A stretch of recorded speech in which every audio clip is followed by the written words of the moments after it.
Now I know that Mario is Missing is supposed to be an educational game for kids, but that does not excuse it from having one of the lamest fucking boss battles ever. So anyway, let's get into it. Stupid boss battles. Mario is Missing for the Super Nintendo. Wolfgang von Bowser. The battle begins in a castle. You walk out and Wolfgang appears a short time later. And you think, okay, this shouldn't be too bad. It should be a nice little fight. Then the game turns around and kicks you right in the fucking nuts. Guess what? There is no battle. I'm not kidding. Wolfgang just runs around like a crackhead with ants up his ass. Are you kidding me? Where's the fucking boss battle? Where's his attacks? Where's his pattern? Well, he doesn't have any. He just runs back and forth. That's not the worst part, though. Oh no. This is. Old Wolfgang can't even fucking hurt you. That's right. You can run into him or land on him. It doesn't make a bit of difference. So let me get this straight. You have a boss who can't hurt you and doesn't attack you in any way. Where's the fucking challenge in that? For Christ's sakes, even the T-1000 and T2 for the Game Boy actually attacks you if you go near him. But this fucking asshole doesn't do anything except run back and forth. Some people might say, well, it's a kid's game and it's educational, so what do you expect? You can't give him that much of a challenge. I say fuck that. If I were a kid, I'd be insulted. In fact, I'm not even sure you could really call this a boss battle. A battle implies a conflict where one or more parties actually oppose each other. But where's the opposition here? Wolfgang doesn't fight you or try to push you into a pit. There's no time limit. There's no collapsing environment. All you have to do is jump on this fucker's head 6 times and you win. They should have called this boss Pussy von Bowser. So you beat his ass and move on. Big whoop. When playing this boss battle, it's obvious that Mario isn't the only thing that's missing in this game. Apparently, any real challenge is missing too. So in conclusion, I've bitched about a lot of boss battles in the past for being too easy. But this one takes the cake. If they couldn't have put some difficulty into this boss battle, then they shouldn't have put it in the game at all. Never was a video game less aptly titled than Best of the Best. Let me tell you something, this game is pretty fucking far from the best. In fact, I think it's the worst fighting game I've played in a good long while. So anyway, let's get into it. Best of the Best, Championship Karate for the NES. To my surprise, this game started off on a good note, at least in terms of the graphics. For example, this character select screen looks solid. I mean, I never saw the film and this guy on the left doesn't look like Eric Roberts, but it's still pretty detailed. Even the woman in between rounds looks pretty good. Once you get to the actual match, though, the graphics take a nosedive right into the shitter! Holy Christ, do these fucking graphics suck! The character models are so bland and poorly detailed that they look like half-formed replicants. And the colors ain't much better. Shit brown for your fighter and eggplant purple for your opponent. Gee, how nice. Couldn't they have added just a little bit more detail to the characters? I swear, it looks like their fucking skin is melting off. What, did they look inside the Ark of the Covenant before they began the match? Oh, and don't give me shit that they couldn't have done a better job. Super Mario Bros. 3 came out in 1988, and the graphics in that game look 100 times better than this one. Even worse, though, is this background. Are they fighting in another dimension or something? And is that supposed to be an audience in the background? Because it doesn't remotely resemble people. Instead, it looks like cosmic dandruff floating in the ether. I guess it's supposed to be people, but if they couldn't have done it well, then they shouldn't have done it at all. And then you get these people in the foreground, or should I say the purple heads of these people in the foreground. Oh, and Dick Tracy decided to put in an appearance. How nice of him. About the only detail I do like is that the lights represent your life meter. That's a nice touch. Alright, look, I'm willing to give the graphics a pass. Yeah, they look like shit, but graphics aren't everything. Hell, Cliffhanger for the NES has terrible graphics, and I still like that game. Control and gameplay are where any game really lives or dies. And this game has some of the worst controls I've ever seen in any game ever! It is insane how bad these controls are! They literally wrecked the fucking game! Okay, let me explain. You take control of your fighter, or rather you try to take control of your fighter, But he moves so stiffly, it's like he's weighed down with medieval armor and sandbags. Imagine your fighter is a 90-year-old with rheumatoid arthritis, and you'll get the idea of how tough it is to move him. You try to move back and he shuffles along so slowly! And sometimes the dumbass will walk right past his opponent and end up facing in the wrong direction. For Christ's sakes, turn around, you fucking fart bag! I'll be collecting Social Security by the time you get your ass in gear. And as if that isn't enough, the fighting controls are even worse than the directional ones. I hesitate to even use the word control, since you have so little of it. Now, if this game were normal and good, you could press A to punch and B to kick, or vice versa. But of course that would be too simple and straightforward for a game like this. To punch or kick, you have to press the A or B button in a particular direction. Now, in theory, this sounds nice, but in practice, it's a fucking pain in the ass. For example, to do a leg sweep, you press forward and A or B? Why not down in A or B? Wouldn't that make more sense? But sometimes down in A or B does a jab for some reason. Oh, and up in A or B does a side kick. Yeah, like that makes a lot of sense. And that's just the tip of the iceberg with these controls. I don't understand why they had to make this so needlessly complicated. Keep it simple. One button for punch and one button for kick. Up plus a button equals a high attack, forward plus a button equals a mid attack, and down plus a button equals a low attack. But they couldn't do that. You're marketing this game to kids, and you goddamn near need a fucking PhD to figure out these controls! Plus, the delay in some of these moves is ridiculous. You perform the action, and 20 years later, he does the move. I thought these fighters were supposed to have lightning-fast reflexes, not move like they got muscular dystrophy. Also, I swear these controls have a mind of their own. I played this game for hours, folks. Hours, and I still don't understand them. Not to mention that when I sometimes hold down to block, I still get hit anyway. Sort of defeats the purpose of blocking, doesn't it? You know what these controls remind me of, though? Karate Champ for the NES. Yeah, that turd fest. It had the same type of shitty, broken controls. But at least in that game, I could occasionally land a deliberate hit. In this game, though, it seems completely random. Worse yet, if you get too close to your opponent, you clinch and stop fighting. Also, leg sweeps can stop the game. And this seems to happen about every 5 fucking seconds or so. How exciting. It's a fighting game that hardly lets you fight. What a novel concept. Trying to land a hit on your opponent is sometimes really hard too.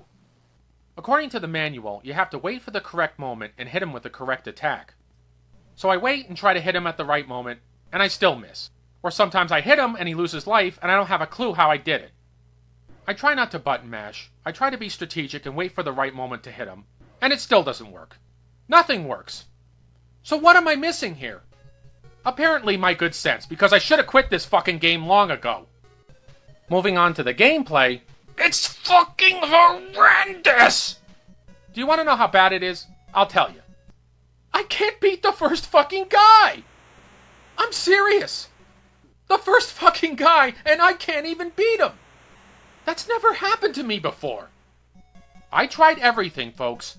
Everything! I read through the manual twice. I played over 20 bouts of this game. I read game facts. I practiced and practiced and practiced, and I still can't get it! So either one of two things has happened. One, old age has caused my gaming skills to deteriorate to the point where I can't play fucking Pong anymore, let alone this game. Or two, this game is a fucking piece of shit that isn't worth pissing on, let alone playing. And with respect to myself, I'm going with option 2. I'm not that fucking old yet. I was so determined to beat one match that I even did this training mode. Which is yet another waste of fucking time. You hit these goddamn things repeatedly and supposedly you gain strength and reflexes and some shit like that. But it didn't make a goddamn bit of difference. Because I still got my ass kicked in the ring anyway. So I tried again and again, folks. And guess what? I still can't win one cocksucking match. Not one. Oh dear lord, I feel like shit right now. I feel like I'm playing Mike Tyson's Punch-Out and I lost against Glass Joe. Fucking Glass Joe. I mean, what the fuck, man? Did I just graduate from the Dark Side Phil School of Gaming? Oh, whatever. Like Fedora said in Last Crusade, you lost today, kid, but that doesn't mean you have to like it. And oh boy, I don't like it, brother, but I guess I can live with it. On a slightly more positive note, let me say that I do admire what I think they were trying to go for here. A realistic fighting game. No gravity-defying moves, no fantastic projectiles, no insane combos, no fatalities. Just down and dirty, real-life kickboxing. Okay, I can respect that. The problem is that just because it's realistic doesn't automatically mean that it's good. Or fun, for that matter. Take any number of older fighting games like Street Fighter II or Mortal Kombat. Yeah, they were unrealistic.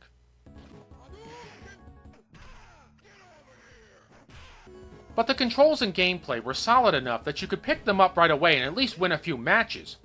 Oh sure, the harder enemies would eventually beat you, and you'd have to practice more to get better. Despite that, though, the games always played fair with you. This one doesn't, though.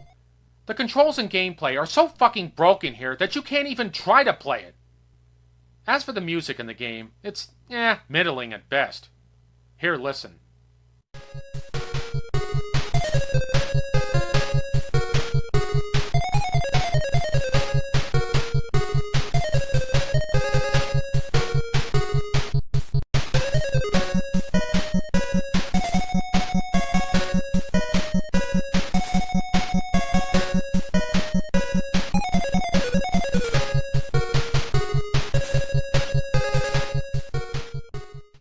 By the way, there's no music during the matches. Which doesn't really matter because the sound effects are fucking awful! Listen to this shit! He! What are you, a fucking donkey with a prolapsed rectum?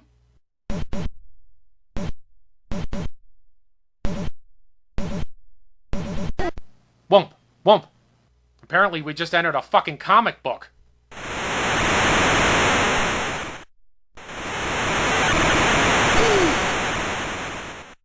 Do these game designers even know what real human beings sound like? Oh, and I just love this one sound effect. Yup! It sounds like an Ewok getting a dick up its ass. Christ, it's pretty fucking funny. I don't think it was meant to be intentionally funny, but I found it funny nonetheless. When you get right down to it, this game is mistitled. It is not the best of the best. It is the worst of the worst. And I'd give this game a hard pass, unless you want to waste a few precious hours of your life. So in conclusion, there are other versions of Best of the Best for Super Nintendo, Genesis, Amiga, and other systems. And who knows, maybe some of them are better. I can't say for certain without actually playing them.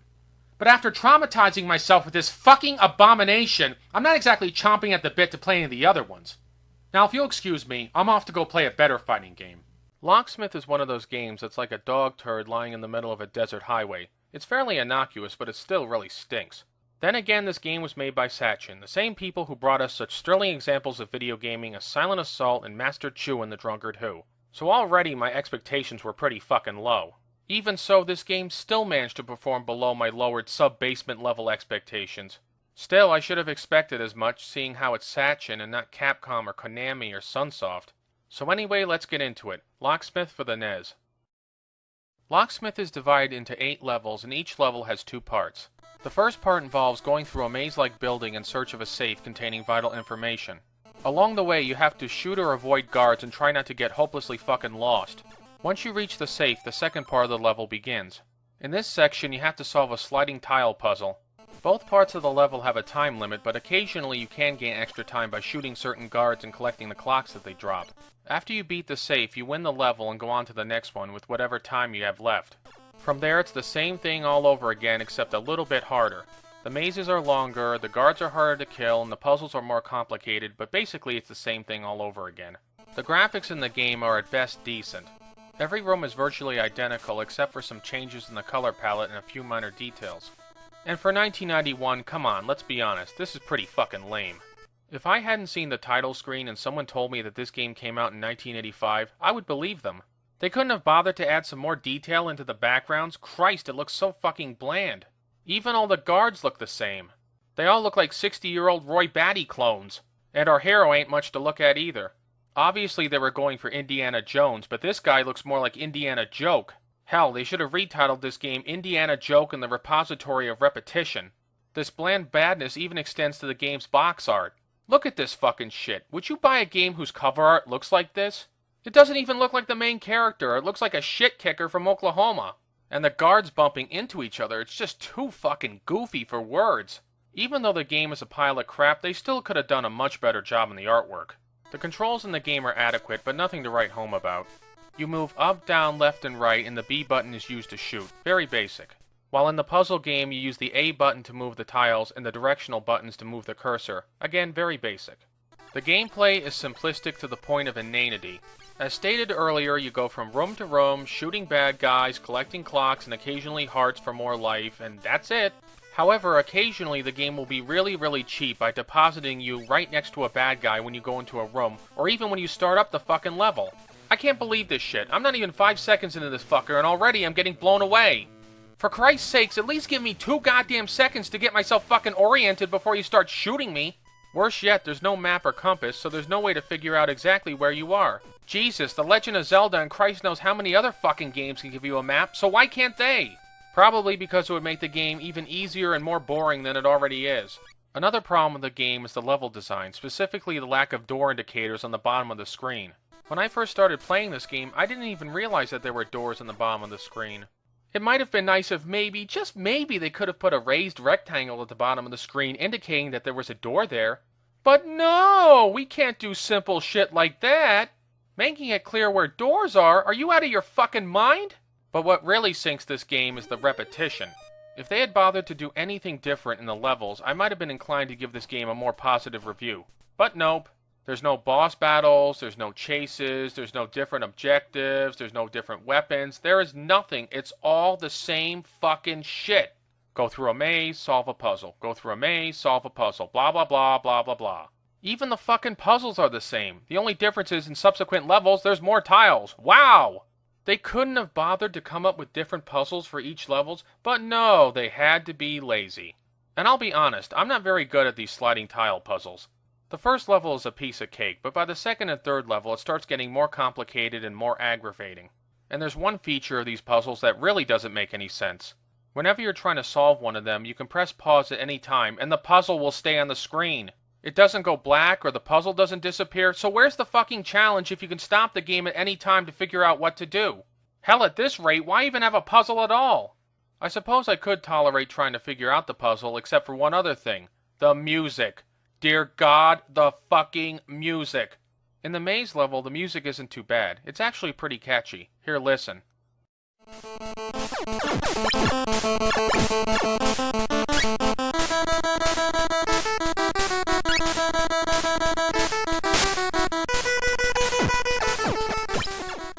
The only problem is that it loops over and over again.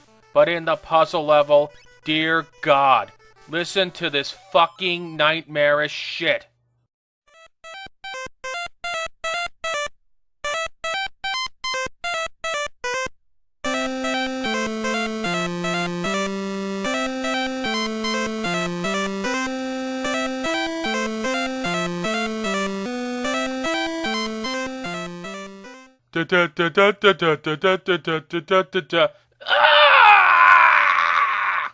What in the name of Satan's fucking cock cheese were they thinking with this music? This is like pure fucking torture!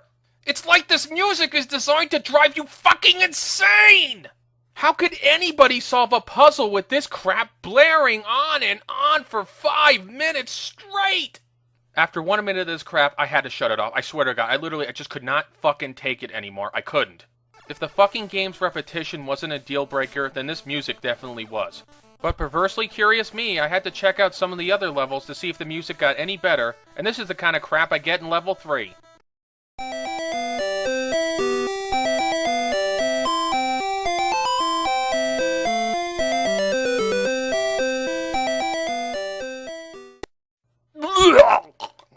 Nope, no, I'm not taking it. Nope. Level 3 broke me. I could not fucking take the repetition and the fucking awful music. It was just too fucking much. Later on, I learned that there was a level select code, and for God knows what insane reason, I decided to check out the end of the game just to see if there was anything different. Was there? Of course not! Unless you consider 8 tiles to be a really big difference. Oh yeah, and they also use swastikas for some of the tiles. That's real classy. I'm sure this game did very well over in Israel. And yes, I know that the swastika wasn't used exclusively by the Third Reich, and some Eastern religions use it in their iconography. But even so, you'd think they'd choose something a little less inflammatory for their game. And here's one last point that's really odd about the game. It has what may be the longest continue countdown sequence I've ever seen in a game. I'm not fucking kidding. When I first got killed in the game and then asked me to continue, I thought the fucking thing was broken. Look at this shit. It's like 4 seconds pass for every second of real time. Do they really think it takes me that fucking long to decide whether or not I'm going to continue? Seriously, if it takes you this fucking long to figure out whether or not you want to continue, then maybe you shouldn't be playing video games. Overall, this game is a complete fucking bore, and I definitely recommend avoiding it. So in conclusion, they say that you can't judge a book by its cover, or in this case, a video game. Bullshit! All you have to do is take one look at Cowpie Charlie and the Keystone Cavalry, and you'll know not to buy this fucking game. And if you ignore your better instincts, then you get what you deserve. When I finished playing Locksmith, I thought I was done with the game. That's it, end of story, I'm walking away. But oh no, curious me, I had to go back and see if the ending was bad too. And did it suck? Is the irate gamer a plagiarist? Of course it sucked, and now I'm going to show you why. So let's get into it. Stupid moments in video gaming. Locksmith, the ending. It took me about 9 minutes to solve this awful fucking puzzle, and I have to admit that I had to pause the game a few times to figure it out. So anyway, I managed to solve the last puzzle, and the plane blows up the building, hooray! Then at long last, the ending comes along. And to be fair, this first part is not too bad.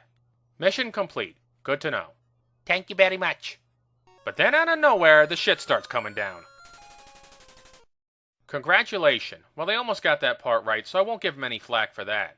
After that, however, we run into some really bad examples of the game's English. All enemy is destroyed. Don't you mean all the enemies are destroyed? Let's at least try to be a little grammatically correct here. And why do we even need this? The game just said that the mission's complete, so by implication all the enemies were destroyed, hence you completed your mission. Better yet, why not just say, mission complete, the end? Easy peasy Japanesey. But oh no, they have to complicate things. Challenge. Proofreading, who needs it? Challenge more mission. Proper grammar, who needs that either? Press start batom. What the fuck's a batom? They must have consulted the Irate Gamer dictionary for that one. Another problem with this ending is that you have to wait for fucking ever for these credits to type themselves out. And you also have to wait forever for the damn game to change to the next page of text. Come on, move it a little bit! When level and credit show on screen, keep press button AB select. Oh, for Christ's sakes, did they even bother to consult anyone who knew any English at all? Or did they just pick words at random out of a dictionary and slap them in there? Oh, and this next page is great. They repeat, then you can use. It's like fucking Rain Man programmed this goddamn ending. Then you can use. Yeah. 12 minutes to Wapner. Definitely 12 minutes to Wapner. Yeah. And on one page they spell button wrong, but on the next one they spell it right. Look guys, if you're going to spell words incorrectly, at least be consistent about it. Even these lines are all fucked up in their spacing. I guess they never heard of left justifying paragraphs. A dimension? What fucking dimension am I going to? The 4th? Or the 25th? What they really mean is selecting difficulty, not dimension. Well, I guess if they're going to screw up grammar how many times, they may as well screw up their diction too. We'll bring you to another situation. What situation? Does it involve anything kinky? Geez, how much more vague could you be? Finally, there's join it. Join what? The Army? The Marines? The fucking Boy Scouts of America? What the fuck am I joining? The only way they could make this ending less clear is if they wrote it in cryptograms. Oh, and then there's the ending music. Ugh. It is as bad as any other fucking tune in this game. Maybe worse. Listen to this crap.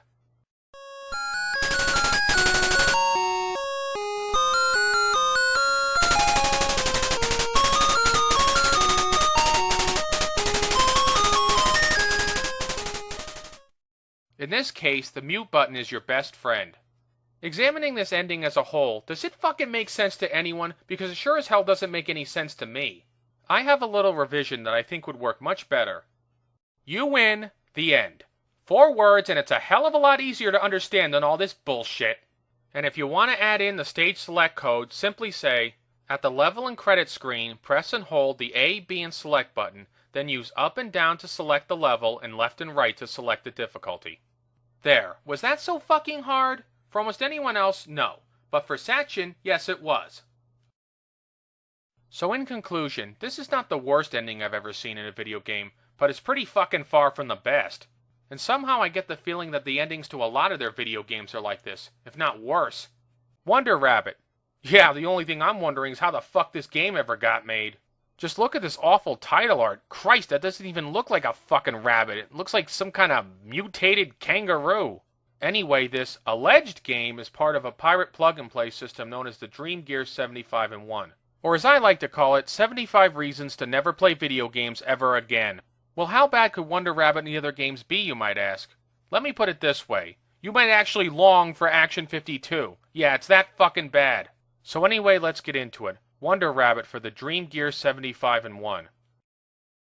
On the game select screen, you get to choose which abomination you're gonna play. And guess which one Wonder Rabbit is?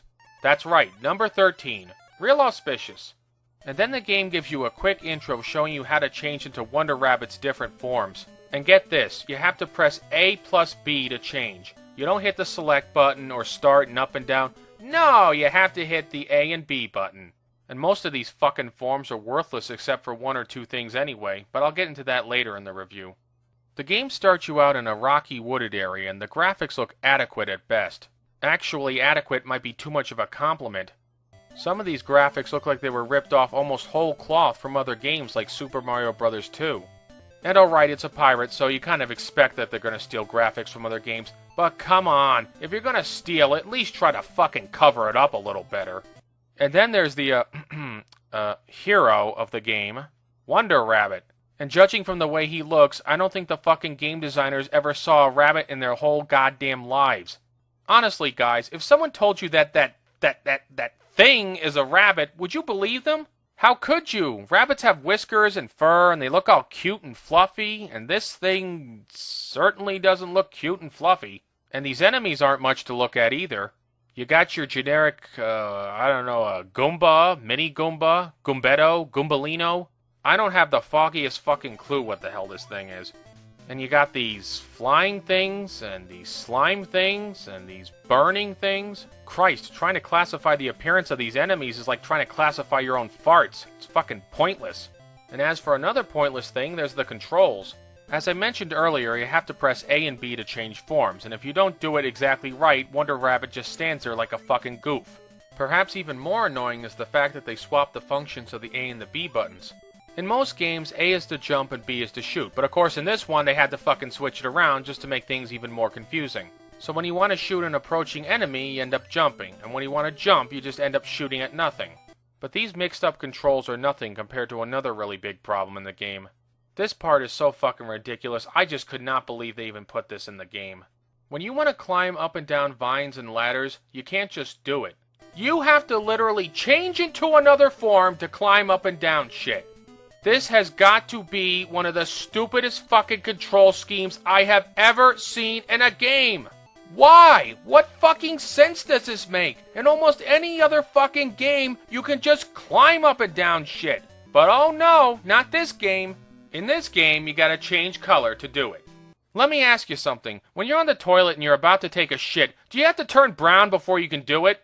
Of course not! So why the fuck do I have to turn green to climb up and down shit? What's next? Do I have to turn gold to shoot a fireball or pink to scratch my balls? Another problem with these controls is the jump. In certain forms he can jump fairly high, but in other ones he can barely jump at all. My question is, if he's still the same rabbit in every form, then why can't he jump the same height in every form? Christ, he can even fucking fly, so why even bother to jump at all? Why not simplify things and roll all his abilities into one form? But of course they can't do that. We have to make things needlessly complicated and stupid. Oh, brother. Next on our glorious trip through Watership Dumb comes the gameplay. The game's levels are actually fairly extensive and there's a lot of places to explore. You can go up to the clouds or explore underground caverns and roams, or you can even stay on the regular ground level path. Now this element of exploration is actually a good idea, and it could lead to an interesting search for hidden weapons and upgrades to your abilities. But does the game do anything like that? Yeah, sure they do. In actuality, your mission in each level boils down to one thing. Find a key. Find a key? That's all I'm fucking doing? Just finding a lousy key? Yes, that's it. A key. Once you find the key, you can exit the level. But what about the clouds and the underground caverns and rooms? They have treasure boxes and they gotta be worth something, right? Not really. They do have power-ups that can replenish your life, your flying magic, and even make you occasionally invincible. But the problem here is that the game is so friggin' easy that most of the time you won't even need them. And there's no other mission aside from the keys. That's it, you just find one key and leave. They couldn't have bothered to make it a bit more difficult, like maybe finding 3 keys or some different objects? Nope, they just waste all this fucking space on nothing. What's worse though is that the game tries to make itself look more complicated than it actually is. For example, in this part of the first level, you have to destroy a rock to get into an underground cavern. And to destroy the rock, you have to turn into a punching rabbit and hit it until it breaks. Why does he punch it instead of blasting it with his fireballs? Fuck, you got me, I don't know. Anyway, once you destroy the rock, you go down the ladder and through this long corridor. Now, from years of video game playing, you would think there'd be something very important at the end of this corridor. Like the key, for example. Did they put it there? Sure they did, that's why I'm complaining about it. Seriously though, all they put down there was a fucking heart. And where's the actual key, you might ask? In an ordinary room that you can just easily climb down into. They don't even change its location in between games, so once you know where it is, the game's replayability is shot. In fact, it's so fucking easy, I don't even know why they bothered to lock the level exit in the first place. And the first boss is a real marvel of intelligent enemy design. In fact, he has an attack pattern that's so friggin' complicated that it might actually take you 20 seconds to figure it out. And once that happens, well, let's just say you're not going to be breaking a sweat during this battle. And look at this fucking boss. Christ, it looks like Toucan Sam hit the crack pipe a little too hard the previous night. I'm just a stoner bird. I'm gonna float here and shoot fireballs at you. Ain't gonna chase you down or nothing. Level 2 is the exact same shit as Level 1. Go through a pointlessly long level, find the key, and get to the exit. Oh yeah, and they also threw in hamburger helper hands that shoot energy blasts at you. Diversity in gameplay! And just like the previous level, once you know where the key and the exit are, the challenge is kaput. The only real threat in this level is the second boss. Unlike the previous boss, he actually poses something of a challenge. That challenge is short-lived, however, because all you have to do to beat him is run up and blast the crap out of him. And here's something else I couldn't believe. If you lose all your lives, instead of sending you back to the beginning of the level, they keep you at the boss battle. It's like they were so fucking lazy in the programming that they said, oh, you want to stay at the boss battle after getting killed? Okay, cool, fine by us, go ahead. And speaking of lazy, look at this game over screen. Cabot? What the fuck's a cabot? Guess they were so busy hitting the bong and eating Twinkies that they couldn't bother to proofread their own fucking game. Oh, and this boss here is real lovely. He can keep on changing his colors when he's hit, but he can't change his attacks. And they make it even easier still by letting you keep the hits against the boss when you lose a life. So when you finally beat Wart's fatter and more useless brother, you go to the third level. Oh wait, there is no third level. This is the end of the game! All you get is one lousy the end screen with a picture of Wonder Rabbit flying away, or a bird, or something, I don't know, and that's it. Christ, 2 fucking simple levels of gameplay followed by one ending screen? Could they have made this game any simpler and more pathetic if they tried? Even other pirate games are turning their noses up at this one. You know you've made a lazy piece of crap when you make the irate gamer look like an overachiever.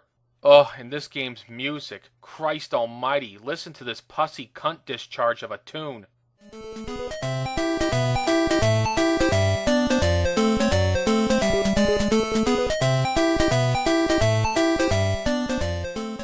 What is it lately with me and bad game music? First it's Locksmith, then it's Dirty Harry, and now it's this awful auditory piss. Can't I just get one good goddamn tune in a video game? Pretty please? Alright, the boss music in this game is bearable, but that's just because you only have to listen to it for a few seconds.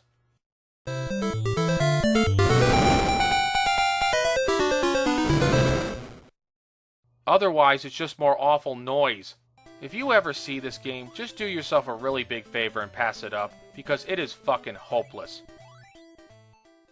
So in conclusion, I'm actually considering reviewing more games on the Dreamgear. Somebody please talk me out of it. I don't need any more grief in my life. I got enough from this game, thank you very much. I just hope that if I ever do review any of the other games on there, that this is the worst one. Because if it ain't... Antiquarium is one of the weirdest games I've ever played. Actually, I don't even know if you could call it a game. A game implies some kind of challenge or contest, and this one doesn't have any of that. Instead, it feels like some kind of weird thing that's just there. Remember in my A-Team review when I asked, "What the fuck did I just play?" Well, in this case, it's, "What the fuck is this?" So anyway, let's get into it. Antiquarium for the PowerJoy Navigator 50-in-1. This game is number 31 on the list. And right off the bat, you can tell that this thing is a cheap piece of crap because it doesn't even have a start screen. That's right, one of the most basic things in a video game ever, and they decided, fuck it, we're not going to put it in there, we'll just dump you right into the game. And enjoy this picture of a pond or a lake or whatever the fuck it is, because that's all the background you're ever going to get. As for the graphics, well, there's not all that much I can say. It looks like water. Wow, holy shit, that's really insightful. But seriously though, it looks okay for water, I guess. Also, the design of the fish, if you want to call him that, is interesting to say the least. We got the Little Mermaid, and RoboCop, and Jason Voorhees, and a Batman wannabe, and I think it's a Borg, but I'm not sure. And I'm sure that the game designers got permission to use all the likenesses of all the characters in this game. However, despite being stolen, I do think the characters actually look pretty good. Of course, they're about the only thing you can look at in this game, so that's not really saying all that much. The only other criticism I can give these graphics is that the near total lack of any status indicators seems really pathetic. You'd think they could have put something else in there to look at, like a life meter, or a point system, or a clock, or anything but the fucking water. The only indicator that ever pops up is the number of characters you catch. Well, wow, that's so amazing! As for controls, there's not a lot there either. When you start the game out, you're given a selection of 6 different types of bait that you can use.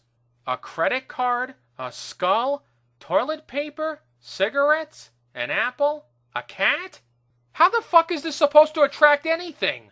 I don't know, whatever, let's just fucking move on. Anyway, you select your bait by pressing the A button. Then you move it over the water using the directional pad, and you drop it in the spot you want by pressing the A button again.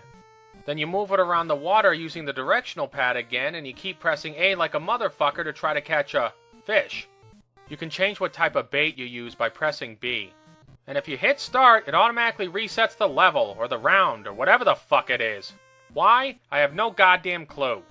As for the select button, it doesn't do diddly shit. And that's it for the controls. The gameplay is so simplistic and stupid that it's hardly worth talking about. You fish for these characters. That's it. I'm not kidding! That's it! That's all you fucking do! You just fish for these goddamn characters until you get so sick of the goddamn game that you shut it off! You just keep pressing A until you get a bite on the line, then you lose control of it and it goes all over the screen. And once, maybe in a blue fucking moon, you might catch one of the characters. There seems to be no rhyme or reason to this exercise. You can change lures, you can change where your line is, but in the end it doesn't seem to fucking matter one damn bit. Even when the characters pop out of the water and you go over to that spot, it still doesn't fucking matter. More often than not, you won't catch anything anyway. As you can well imagine, this alleged game gets very old very fast. Even catching the characters ain't that fucking interesting because you don't get any points or any reward or anything. And since this piece of crap has no time limit or high score requirement, there's no challenge. Christ, watching old people fuck on a Ferris wheel would be more exciting. The goddamn bait doesn't make any sense either. A credit card to catch Jason, or RoboCop, or a Batman wannabe? Why the fuck would you put that in there? And toilet paper? What the fuck are they gonna do with that? Wipe their ass with it? The worst one, though, has gotta be the kitten. Why in the hell would some sick fuck want to use a kitten as bait? Maybe it's just the animal lover in me, but I don't like fucking dunking a cat into a goddamn pond just to catch a fucking fictional character. If this game was supposed to be some kind of big joke, then they failed miserably. On top of all that crap, there's the music. Oh god, the fucking music. Time to get out your earplugs.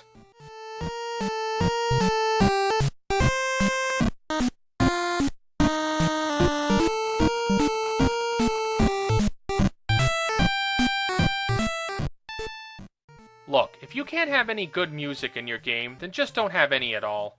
Having said most of my piece about this game, I'm only left with one other thought. Who, in their right fucking mind, ever thought that anyone on Earth would ever want to play this fucking turd? Seriously, I would love to meet the lunatics who made this fucking abomination and ask them point blank, why did you fucking do it?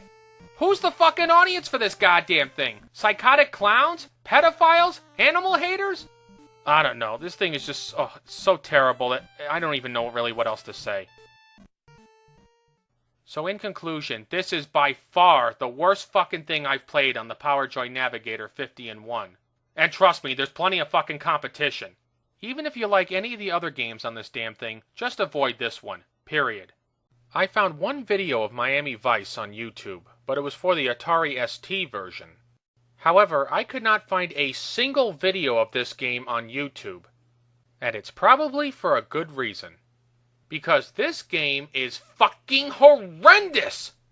This is one of the worst games I have ever played in my life, bar none! So anyway, let's just get this over with, or into it. Miami Vice for DOS. Don't let the game's opening graphics fool you. Although they do a good job representing the TV series, they're the best part of the game. Everything after the graphics sucks big time. The title screen appears to be bland, but the opening cutscene looks good. And admittedly, the first two levels do have some nice graphical details. For example, Crockett and Tubbs do look like their TV counterparts, so I'll give them credit for that. As for the bad guy, well, he looks less like a criminal and more like Derek Zoolander crossed with a Terminator. I think they could have made him look a little more like one of the bad guys from the TV show, but whatever. Moving on, the level graphics are decent. It's your standard evil drug lord hideout in docks. Nothing too spectacular to look at, but it's competent enough. After that comes the controls. This is where the game takes a huge nosedive. To move Crockett and Tubbs around, you have to use the mouse. Because the game designers, in their infinite wisdom, decided, hey, we're not going to give you an option to use the keyboard. Now, to be totally fair, my mouse is old, and maybe, just maybe, it could be part of the problem.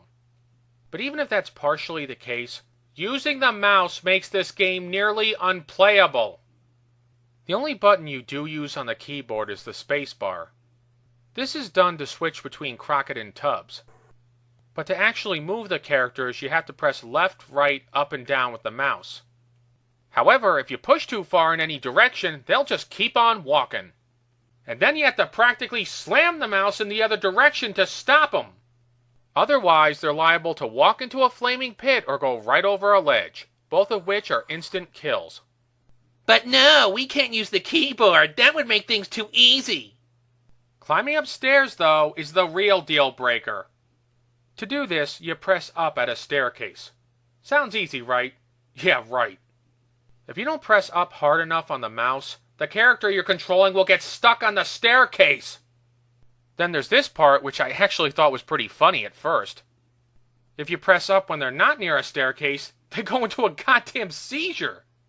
Unfortunately, sometimes they'll fucking get stuck in it.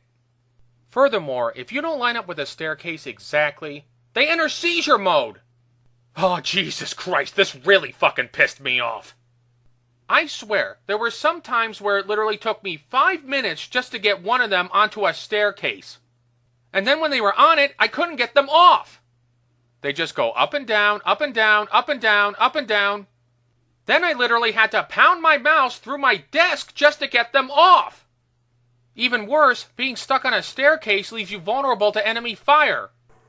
And if that ain't bad control, then I don't know what is. Oh, and firing a gun is almost as hard. You have to press the left mouse button in the direction you want to shoot in at the same time. It sounds easy enough. But I swear, sometimes I had to slam down on the mouse and the left mouse button repeatedly before the level even started just so I could get them to shoot anything. Oh, and sometimes the characters wouldn't even do it. No, they would just walk off a ledge or into a flaming pit. Ducking and shooting is nearly impossible to do too. I think this is a contender for the worst controls I've ever seen in any game, ever. I really do. The fun ain't over yet though, oh no. There's still the gameplay to cover. Get what these fucking wise-asses decided to do. Instead of making a simple, straightforward shooter, the game designers decided to get cute. And they ended up making a game that plays like some kind of insane hybrid of Narc, Donkey Kong, and Lemmings. In the first stage, you have to reach the top level where the drug dealer is and exit the building. I guess the fact that they're right near an exit doesn't fucking count! But anyway, you have to climb to the top of this building. Now in a good game, this would be easily accomplished. But since this game has the controls from hell, good luck getting up the staircases. And when you finally get up to the third level, you'll find that you can't go any further. You see these pistons on the walls? Crockett and Tubbs have to shoot these pistons in a particular order to open up the stairway to the highest level. To get this done, you have to have one of the guys standing at the bottom ready to shoot the lever. Then you have to send the other guy up the staircases and have him shoot the pistons in a particular order. Bottom left first, upper left second, upper right third. At each piston, the guy on top shoots first. Then a split second later, the guy on the bottom shoots the lever. Time it exactly right and one of the 3 boxes on this thing up here will light up yellow. Time it wrong though, and you'll either get a red light or nothing will light up. One question. What the fuck does this have to do with Miami Vice? Let's get something straight right now. When I sit down to play a game called Miami Vice, I want to seize drugs and shoot bad guys. I do not want to be standing there like a fucking asshole shooting pistons and levers all day. If I wanted to go play a puzzle game, I'd go play Lemmings. You would think that they couldn't fuck up Miami Vice, right? Well, what do you know? They can. And how they do so fuck it up. Trying to shoot these pistons in the correct order is like trying to finger bang a squirrel that's high on PCP. Your timing and spacing has to be godlike. You have to step back far enough, fire with the one guy, hit the spacebar to switch to the other guy, and then fire a second later. Also, see these bars? I haven't the foggiest fucking notion what they do, but I'm guessing you can only shoot them so many times before they lock out the door controls. Then you have to duck and shoot the lower pistons to get those bars to go back down. This is the worst part though. If you screw up the timing or the order of these shots, you have to do it all over again. This game can go suck my fucking farts. While you're performing this insane task, the drug dealer drops explosive popcorn or something on you. And if it hits one of your characters, it takes a life away. And you only get 5 lives before the game is mercifully over. Remember when I mentioned how this game is like Donkey Kong? Well, here it is. But if you stand to the far right, the asshole can't hit you. Which makes me wonder why they even bothered to put him there at all. In fact, the only real danger is on the 3rd level. And even then he moves slow as shit. Maybe instead of explosive popcorn, they should have given this guy an Uzi. If by some miracle you manage to turn on all 3 lights, the barrier opens and the bad guy leaves. But you still have to get both guys up the staircases and not get stuck forever. Or walk off a ledge, or walk into the flaming pit. As soon as both guys reach the other exit, the level ends. Finally! It only took me about 30 hours to complete this stupid-ass puzzle. Stage 2 is where I gave up.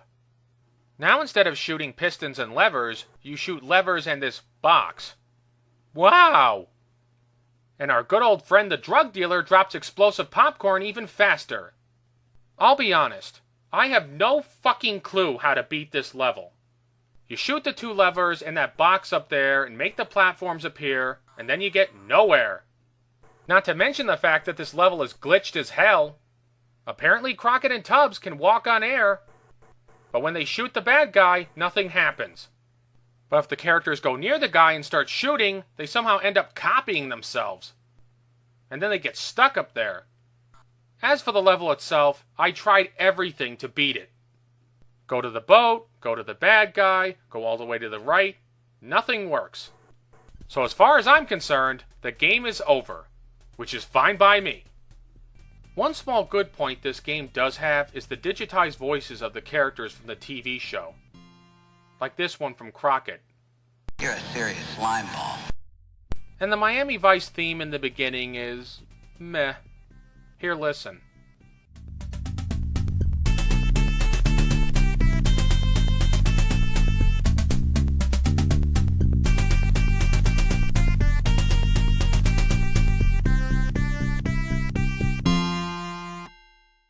Actually, I'm being too kind. It sucks.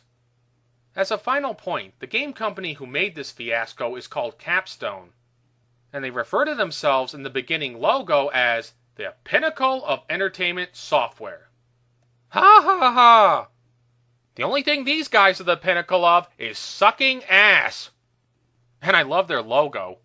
Are they supporting gay pride, or are they just hiding a pot of gold behind a rainbow full of shit? These guys make Grand Slam look worthy of their name. So in conclusion, I can see why no one else reviewed this game. It is just beyond awful. Do yourself a really big favor and avoid it. I thought Miami Vice for DOS was the bottom of the barrel, but apparently I was wrong. The C64 version of Miami Vice is just as bad, if not worse, than the DOS version. I can't believe I'm actually saying that, but yes, it really is that bad. So anyway, let's get into it. Miami Vice for the Commodore 64. As much as it pains me to say, I think the graphics are actually good. Despite the limitations of the system, the game designers actually tried to recreate the look of the TV series. And I have to say that it does look pretty sharp. There's different colored cars, there's grass, there's palm trees, and Crockett and Tubbs look like their TV counterparts. Even the title screen looks deceptively nice. Except for that fucking ocean logo. But ignoring that, I think the graphics are actually decent. Nearly everything else, though, is a fucking loss. Starting with the controls.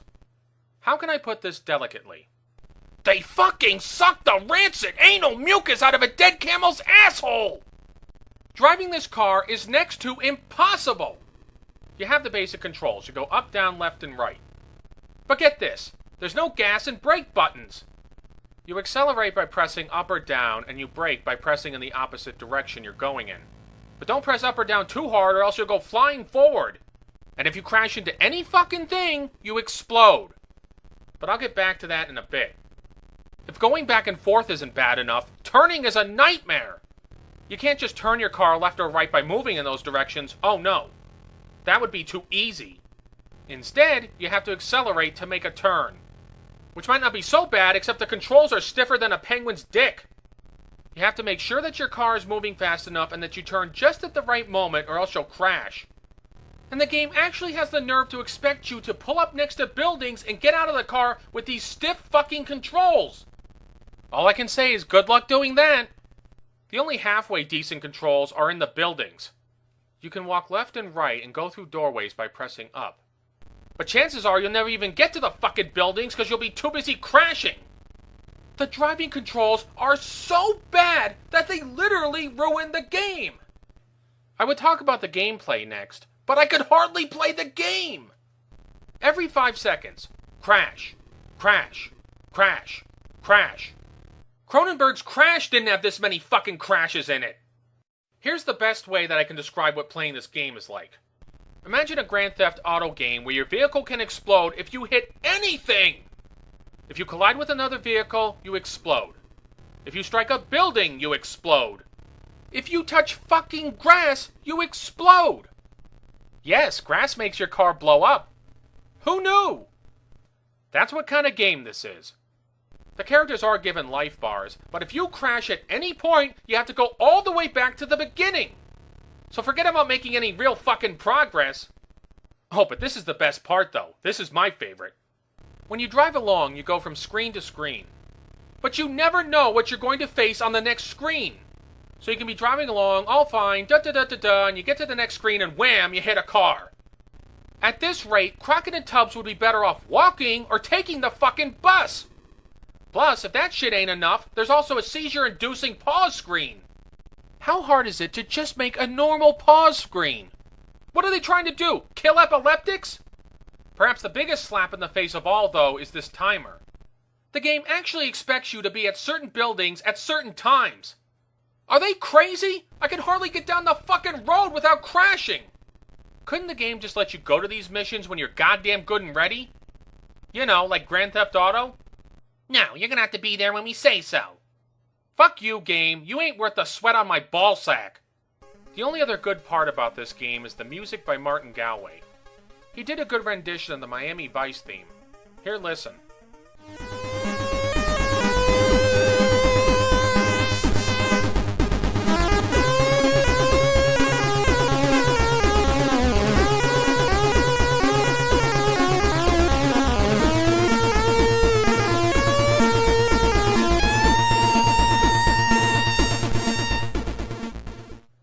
Unfortunately, it's not enough to save this game. But then again, I doubt anything could. In the past, I've complained about a lot of ocean games, and sometimes I think I have been too hard on them. Not this time, though. This game is complete fucking unplayable garbage, and I wouldn't wish it on my worst enemy. So in conclusion, I can't say which version of Miami Vice is truly worse. But I can tell you, just don't bother with them. Just don't. If you want a really great Miami Vice-like game, go play Vice City for the PS2. When I started this review, I wasn't sure whether I was going to do Stage 3 or Stage 4 of Gremlins 2 for the Game Boy. Because let's face it, they're both pretty fucking awful. Finally, I decided on Stage 4 because it's slightly, ever so slightly worse than the previous one. Well, that, and because Mike Matei did his own review of this game and he didn't really cover Stage 4.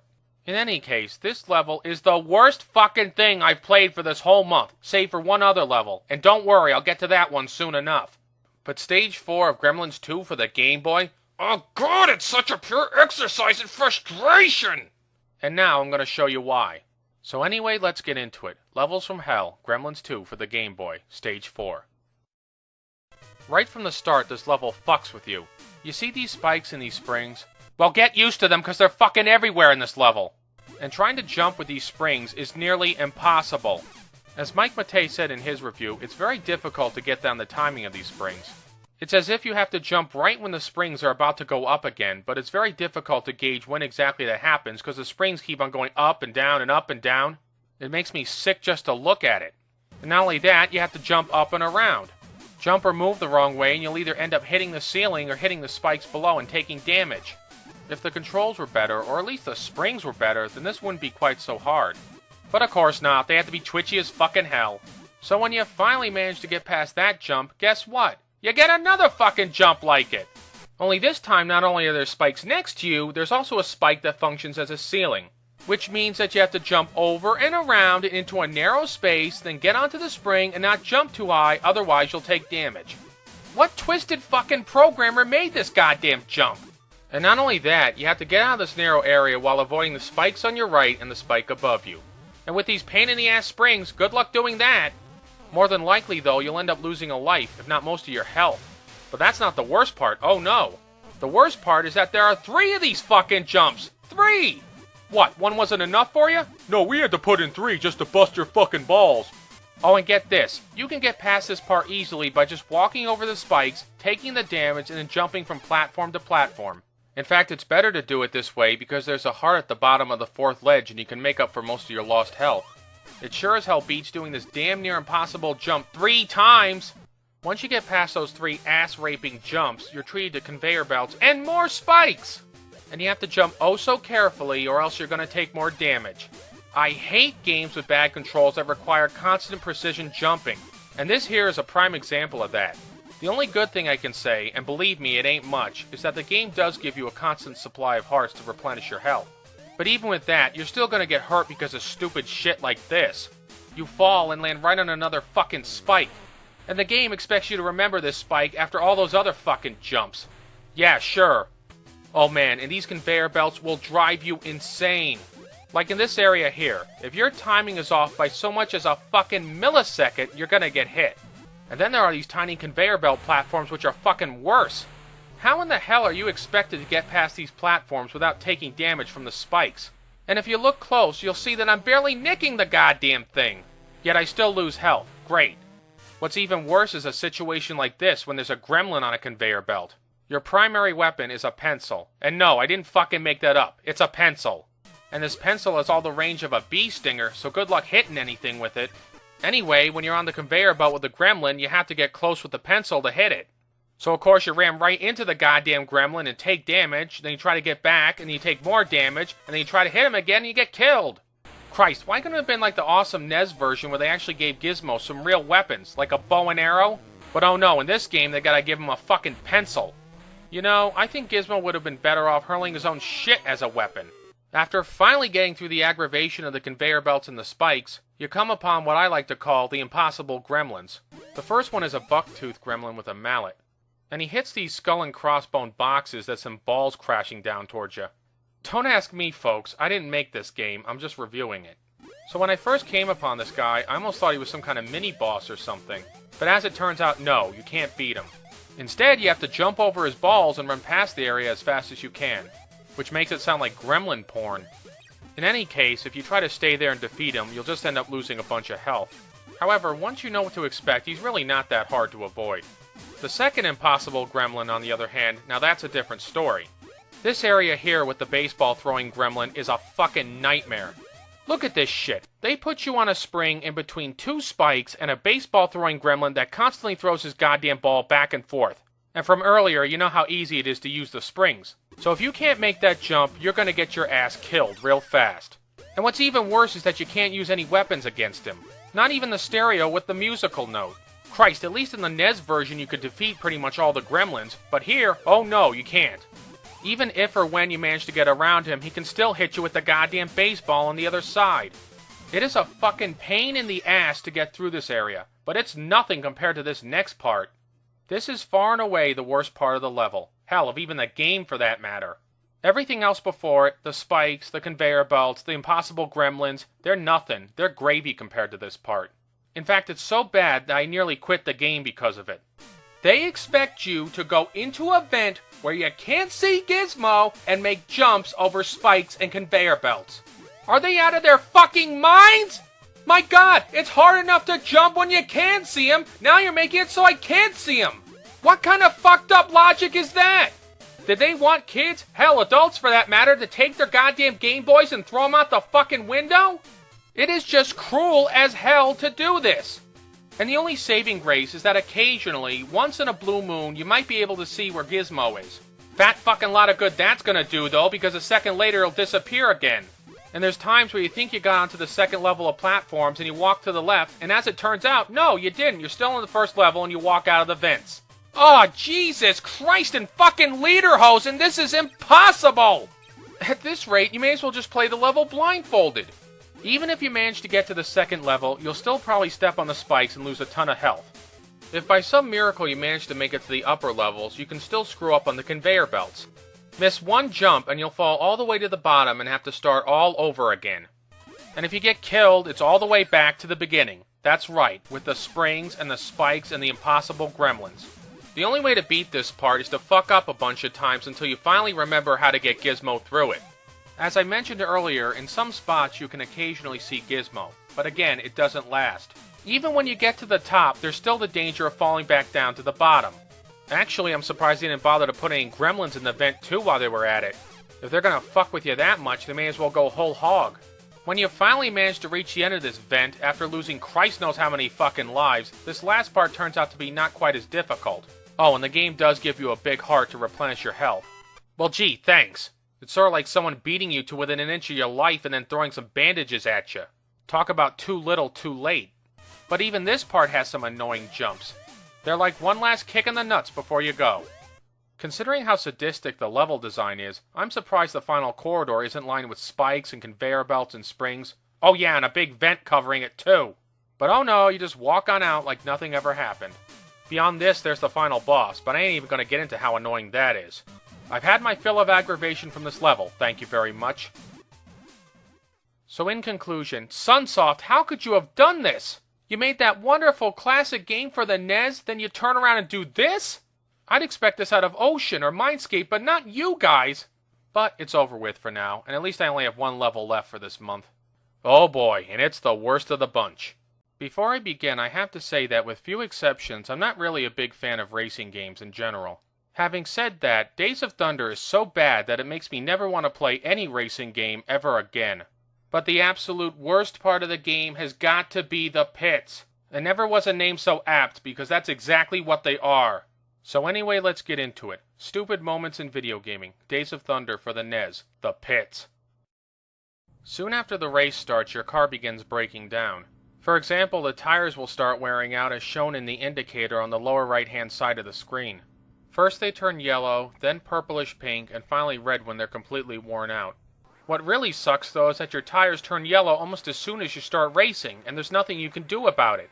Look at this shit, not even 2 minutes after the race starts and the tires are already going.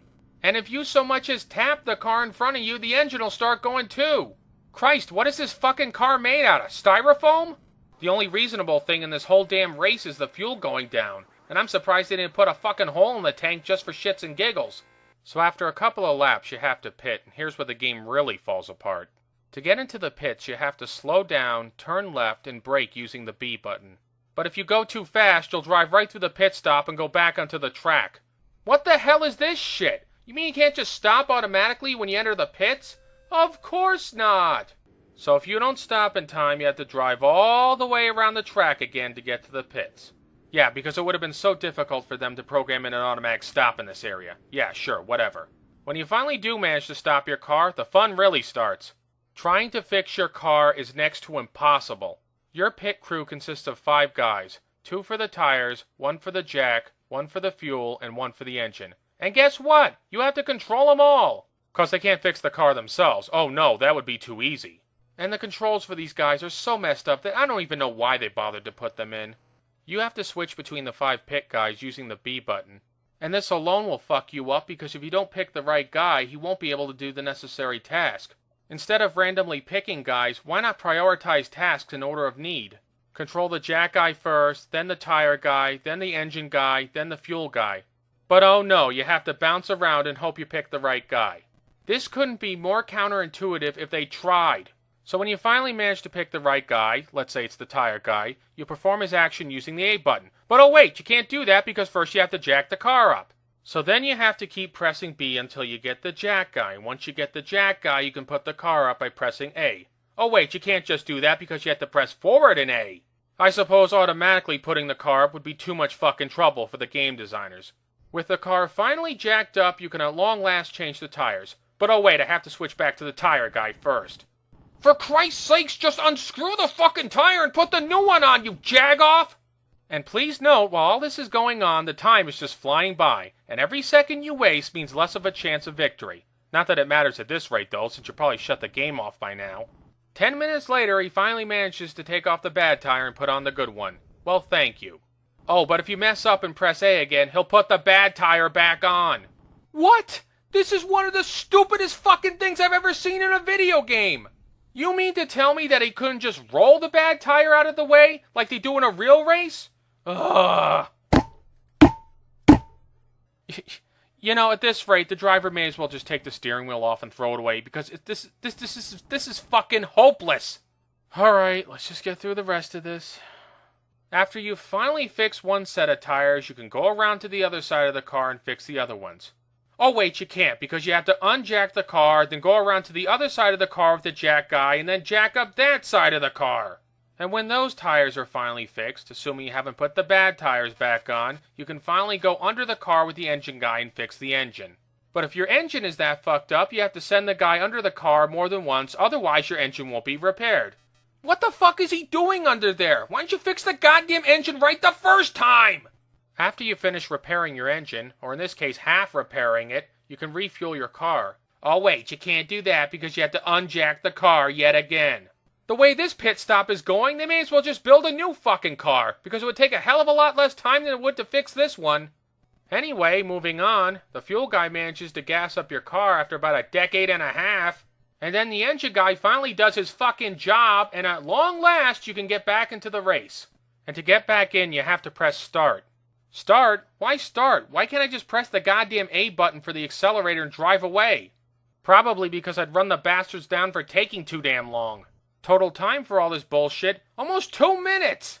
2 fucking minutes to fix a car in a race. At this point, you've lost. No matter how fucking fast you go, you'll never catch up with the other drivers, so you may as well just shut the damn game off. You know what the worst thing of all is, though? The other cars don't have to pit. That's right, they don't have to pit, but you do. And you can't not pit, because if you don't, you'll run out of fuel or your car will be too fucked up to continue. That is total fucking bullshit. Even if I could pit super fast, why should I bother if the other cars don't have to do the same thing? If this game ain't gonna play fair with you, then there's no point in playing it. So in conclusion, don't even bother with this trash because it ain't worth it. If you want a good racing game, try Rad Racer or RC Pro-Am. Airwolf for the Amstrad CPC is not a game. Oh no, it's not a game. It is a fucking torture test designed to drive you insane. In fact, it is so fucking bad that I wouldn't be surprised if some people stopped playing video games altogether because of it. Hell, even I wanted to stop playing video games after this one, and I love them. So anyway, let's get into it. Airwolf for the Amstrad CPC. For the most part, the graphics in the game look good. The Airwolf chopper looks a lot like its TV counterpart, so they got that part right. And the satellite dishes, well, they look like satellite dishes, so they got that part right too. But then I don't know how they could fuck that up. However, I don't think the background looks that great. From what I've read about the game, you're supposed to be inside some kind of secret underground cavern, but this doesn't look like any kind of underground cavern I've ever seen. Brick ceilings and bluish-purple backgrounds. Am I on some kind of fucking alien planet or something? Couldn't they have just made it look a little more, well, cavernish? You know, like brown rocks and stalagmites and stalactites? But no, we gotta make it look like we're inside Katy Perry's uterus. And what are these other things? Are they like alien game show buzzers? Well, no, as it turns out, they're called defense boxes. Ooh! But I'll get into those more later on. Moving on, the controls, well, they suck out loud. You control Airwolf, obviously, but the chopper is constantly descending, and you have to repeatedly press up, left, and or right to avoid crashing into walls and other objects. Wait a second, hold on here. Aren't helicopters designed to hover in the air? Well, maybe in real life they can, but in this game, you can't do it. I don't see why the hell they couldn't have made a hover mode where you just push a button and the chopper stays where it is. Or at the very least make the game like Choplifter or Cobra Command where if you press up, you keep flying in that direction until you let go of the controls. It would be a hell of a lot better than pressing up, up, up, up, up, up, up, up, up, up, up, up, up. The only other thing you get to control is a gun. Well, whoop-de-shit. And guess what? It only fires in the direction you're facing. Where the hell are all the armaments from the TV show? Oh no, we're not going to give you that. We're just going to stick you with one lousy gun. Well, gee, thanks. The gameplay is utterly horrendous. All you do is shoot walls and boxes. And Lord, I wish I were making this up, but I'm not. Are they fucking mentally retarded? They bought the Airwolf license and this is the best they could do with it. Shooting walls and boxes. For Christ's sakes, if this is the best they could do with Airwolf, then they shouldn't have even bothered making the damn game. What's even worse, though, is that you have to shoot all of these walls to pass into another area. And oftentimes you'll miss a spot that is about a pixel wide and is next to fucking impossible to hit it. Look at this shit. One fucking spot and I can't blast it. What the hell is this shit? Why can't I blast it? Shit, doesn't Airwolf have missiles? Why the fuck can't I just blow it up? In fact, why am I even shooting at walls in a game called Airwolf? Shouldn't I be shooting at other helicopters and gun emplacements and shit like that? This, folks, is lying in advertisement right here. They should not have called this game Airwolf. They should have called it fucking Wall Shooter. You want to know another terrible thing about this game? You can shoot the walls and the boxes, but nothing else. Like these satellite dishes. I'm blasting the hell out of them, yet they won't blow up. What the fuck are they made out of? Adamantium? Worse yet, even if you somehow manage to destroy the walls, trying to maneuver into the tight space beyond them is damn near impossible. Like I said earlier, you have to constantly press up to avoid the walls. And the lack of space in the other satellite dish in this area make this task insanely difficult. Again, a hover mode could have really helped out in this part. Once you finally manage to get into this area, you have to shoot the box. And to do that, you have to spin the chopper around so that it's facing forward. Oh Christ, can't I just drop a fucking bomb on it? No, of course not. I have to spin around and shoot it. And if you don't turn at the exact right point, you'll miss and have to do it all over again. Bear in mind, too, that you have to keep the chopper aloft constantly while you're doing this, otherwise it'll crash into the walls. More than likely, though, if you go for a second attempt at the box, you'll end up crashing anyway. And despite having 6 hit points, if you crash into something, you can lose all of them in an instant. So once they're gone, that's it. You only get 1 life and no continue, and once they're gone, you have to go back to the beginning. Oh wait, I'm already in the beginning, so I haven't fucking gotten anywhere! By some miracle, if you manage to hit the box, you still have to get out of the area. Which is just as hard, if not harder, than trying to get in there. Jesus Christ, did they have to make this area so fucking tight? And remember, folks, this is the beginning of the game. The first screen, in fact. Usually in good games, they save the hard stuff for later on. But not this one. Oh no, they had to just drop it on you in the first part. When you finally manage to get out of there, after crashing only about 1,000 times, you can move on to the next area. Oh, and let's not forget that that clock is running down like crazy. Anyway, you descend to the next part, and what do you get down there? Why, more fucking walls, of course! Sure, fine, whatever, I'll blast another 2 walls for 10 fucking minutes. Once you demolish those walls, you can move on to the next area, where, let me guess, there's more walls, right? Nope, just another friggin' box and some leftover drone from the Star Wars prequels, I guess. Okay, that's nice, let's just move on. No, wait, I can't, because I just crashed my fucking chopper and lost the game. Ah! Fine, let's do it again. So I blast more walls and waste 20 more minutes of my life, and I finally get back to this area, and I destroy another box, oh goody. Next I move into this weird area with an electrified field and some kinda, I don't know, cybernetic Tootsie Roll. But then I can't go anywhere because my fucking chopper decides to spontaneously explode. What the fucking shit is this? How did I fucking die? I still have 1 life point left. What, did Ernest Borgnine fart and blow the goddamn thing up?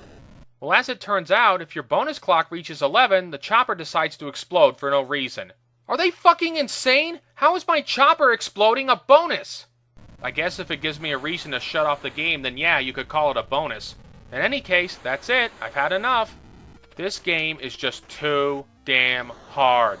And you know what? I refuse to play a game where my chopper just goes kablooey after its clock hits some random number. The only other compliment I can give this game, and believe me, it pains me to do so, is that it actually does have a good rendition of the Airwolf theme.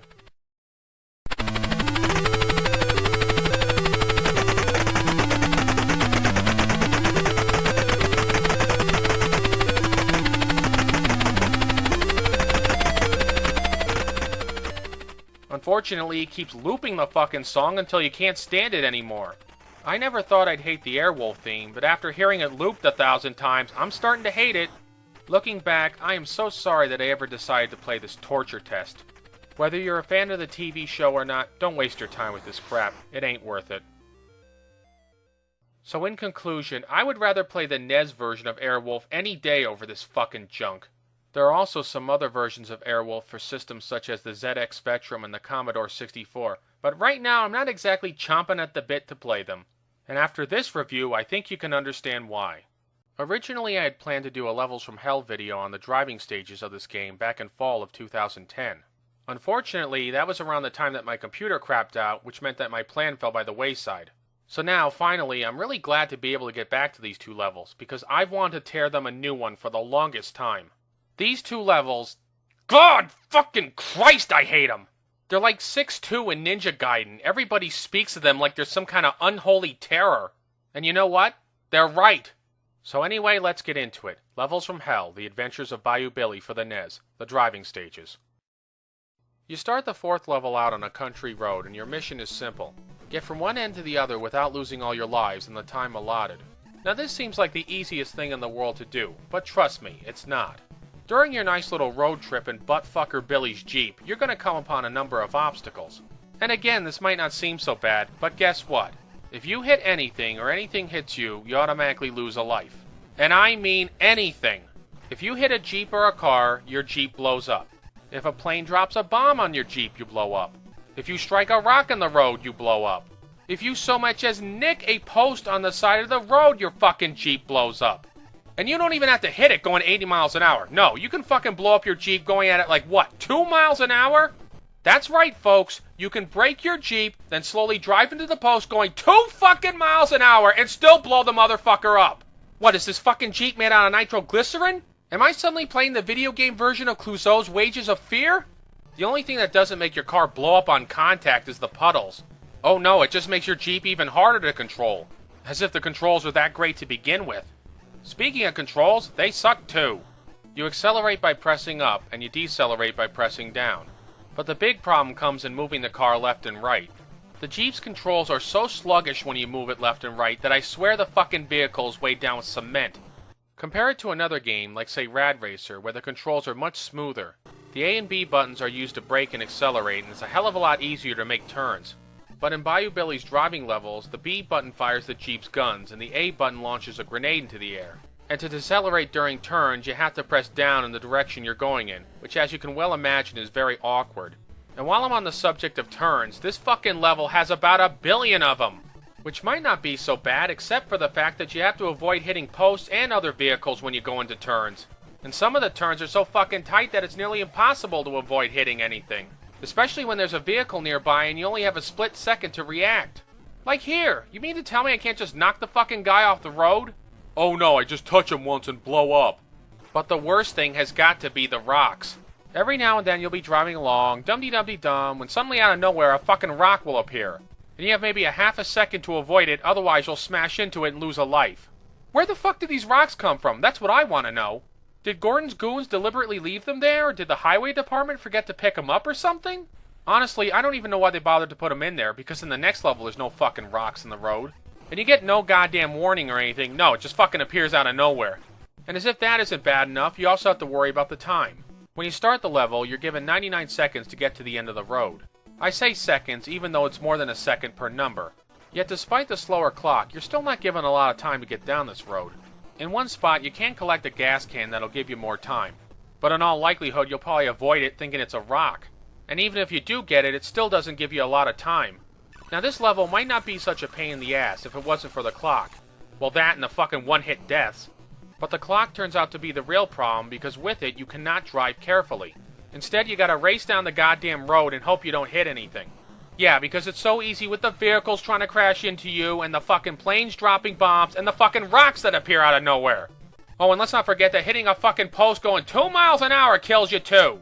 And what happens if you run out of time? Well, your Jeep just blows up for no reason, and you lose a life. Wait a second, how can my fucking Jeep blow up if there's no gas left in it? It makes no sense. So remember, folks, if that little needle is inching towards E, you better get some gas in your car, else it's gonna fucking blow up. Here's an idea. Instead of having the Jeep blow up, why not just have it flicker away? Or how about not having a fucking time limit at all? Or at the very fucking least, maybe put some more gas cans on the road so I can get more time? But no, we can't do that. Oh, and look at this fucking road here. I'm driving from what? The Bayou to New Orleans. How long is that? Maybe someone from Louisiana can help me here. What is it, like 20 minutes? Maybe an hour at most? But going down this road, I feel like I'm going from Los Angeles to New Orleans. Look at how fucking long this road is. Christ almighty, they couldn't have made it a little bit shorter? Not to mention that the gameplay is so fucking repetitive. You drive down the road, you blast a Jeep. You drive down the road, you blow up a plane. You drive down the road, you avoid a rock. Da-da-da-da-da-da-da. And the turns, dear lord, the fucking turns. Turns. I'm gonna get fucking motion sickness playing this game. If they had made this level just a wee bit shorter, it would have been a lot less repetitive. Another big problem is that you have a limited number of lives and continues to beat this level. Fuck up too much and it's all the way back to the beginning of the game. At long last, when you finally manage to get through this fucking level, you think, okay, that was really terrible, but at least it's over now, right? Think again, asshole! They had to give you another fucking driving level! Because one just wasn't good enough. Oh no, they had to throw in another one for you. Fuck you, Konami! Go suck liquid dog shit through a straw, you fucking cunts! Alright, maybe I'm overreacting just a little bit. Who, me? Never. Honestly, I don't think the next driving level is quite as bad as the previous one. And why, you might ask? Well, for one thing, at least they didn't put fucking rocks in the road. And for another thing, it's just the same shit as the previous level. Actually, I wonder why they even bothered to split it into 2 levels. Why not just make one pain-in-the-ass level and save the memory? In my opinion, the one thing that is worse in this level are the turns. They are so fucking long and tight that they are virtually impossible to navigate unless you just slam on the brakes. And once again, you have a time limit, so you can't go too slow. One other thing, maybe it's just me, but where the fuck is Gordon getting all this artillery from? He's an ordinary mob boss in New Orleans, and he has access to attack helicopters! What, did he raid an airbase or something? Oh, whatever, fuck it, it's a NES game, just go with it. So after going through even more of the same repetitive shit, you finally get to the end of the level. There's one other point that just drove me right up the fucking wall, and I'm so glad I got it recorded because I couldn't fucking believe this. So I'm right at the end of the 4th level, and I'm almost out of time. And just before I get to the end of it, the clock hits 0 and my Jeep explodes. Alright, fine, I lose a life and I have to keep on going. Not even 3 fucking seconds later, I reach the end of the level! So if I'd gotten to the finish line 3 fucking seconds earlier, I would have magically gotten more fuel and been able to go on. Fuck you, game. Before I wrap this review up, there's one other point that I want to mention. There's a Japanese version of The Adventures of Bayou Billy for the Famicom. It's called Mad City, and its driving levels are 100 times easier than the ones in the American version. Which is odd, because usually it's the other way around. Japanese games are typically harder than American ones. Now get this, in Mad City you're given a life meter and there's more time on the clock. You still blow up and lose a life if you hit other vehicles. But if a bomb from a plane hits you or you slam into a rock, you don't immediately die. Oh yeah, and there's no posts on the side of the road to hit, and the route is a lot more straightforward. Why couldn't we get this fucking game in America? But oh no, we had to be stuck with the hardest shit Bayou Billy game and the fucking driving levels. Thanks again, Konami! So in conclusion, a long and repetitive level is bad enough. But when it pulls cheap shit too, that's really the fucking final straw. This level may not be the worst that I've played for this month, but it's pretty high up there. Do you want to know how bad Last Crusade for the Sega Master System is? It is so fucking bad that it actually made me appreciate the NES versions of Last Crusade. That's right. The lame-o monochromatic piece of crap from Ubisoft and the aggravating as hell Tato version. In fact, it's so awful that even the world's most die-hard indie fans would weep if they played it. So anyway, let's get into it. Indiana Jones and the Last Crusade for the Sega Master System. One of the only things I can say in the game's favor is that the graphics look a damn sight better than both NES versions. In particular, Indiana Jones looks good. The only exception to this is his falling animation. He looks like such a dumb fuck in this pose, like, duh! However, in the fourth level, there's a big problem with these graphics. It's these damn platforms. Their gray color blends right into the fucking background. You can be walking along, da-da-da-da-da, and whoops, I fell right off the edge of the platform. Here's a little tip for the game designers. Make the color of the platforms different from the background, you fucking asshats! As for the graphics in the other levels, they're average at best. I wouldn't get myself in a twist over them, but hey, they do the job, so that's enough for me. The game's controls are at best adequate. You move left and right with the control pad, punch or use the whip with button 1, and jump with button 2. One big problem with the controls, though, is that Indy moves way too slowly, and this is really aggravating in the third level when you have to hustle. In fact, he moves so slowly that you have to hop and skip around like a fucking retarded bunny rabbit just to get anywhere. Why can't Indy hustle like he does in the Super Nintendo version? But oh no, he can't have that! Seriously though, if you try to walk through this level, you will run out of time and die. Maybe instead of a hat and a whip, he needs a firecracker up his ass. Jumping is also awkward because he can only go so far, then he'll stop dead in space and fall straight down. This causes a major problem in a certain part, which I'll get to later on. But what really sinks this game is not the graphics or the controls, it's the wretched gameplay. It stinks to fucking high heaven! In fact, it's so bad it makes the two NES versions look good by comparison. And how, you might ask? Well, here's how. Right from the start, this game is viciously difficult, and I mean viciously. For example, in the Ubisoft NES version, if you get hit, typically you get knocked back and lose a little health. But in this piece of fucking junk, if one of the men hits you, you almost always die instantly. They don't even have to punch or shoot you, they can just walk into you and you're dead. Wait, what? How can somebody kill me by just walking into me? What, is he surrounded by fucking invisible spikes or something? Allah have mercy, please! And the same thing goes for water. Fall in water in the NES version and you bounce back. Fall in water here and you die instantly. So now Indy's like the Wicked Witch of the West.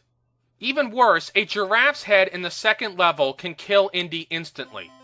Let me reiterate that. A giraffe's head can kill one of the world's greatest action heroes in one hit. Get the fuck out of here! I could just see his obituary now. Famous archaeologist killed by giraffe's head. Yeah, that's classy. Another big problem is with the whip, or should I say whips. Namely, you only get 5 of them. That's right, only 5 whips. In the Ubisoft NES version, once you got the whip, it was yours for the rest of the game. And if you collected more whip icons, it would increase the weapon's strength. But in the Sega Master System version, if you collect a whip icon, you only get 5 whip strikes. And if you collect another whip icon, you still only get 5 strikes. And once those run out, you have to resort to your fists. What kind of fucking Mickey Mouse bullshit is this? Why does he only get 5 strikes per whip? Are they that fragile? Why can't he just get 1 whip and keep it? Could you even imagine another indie game or a Castlevania game where the hero can only use his whip 5 times? This is insane! It's like a bunch of moronic dickheads programmed this game. And here's yet another problem with the game, among many. It is glitchy as all hell. Here's just one example. When you get the Cross of Coronado, you think, okay, I can go back the way I came. But guess what? You can't! Look at this shit! By all the laws of video gaming, you should be able to jump back onto the rope and climb back up. But you can't! Why? Don't ask me! I didn't program this fucking nightmare!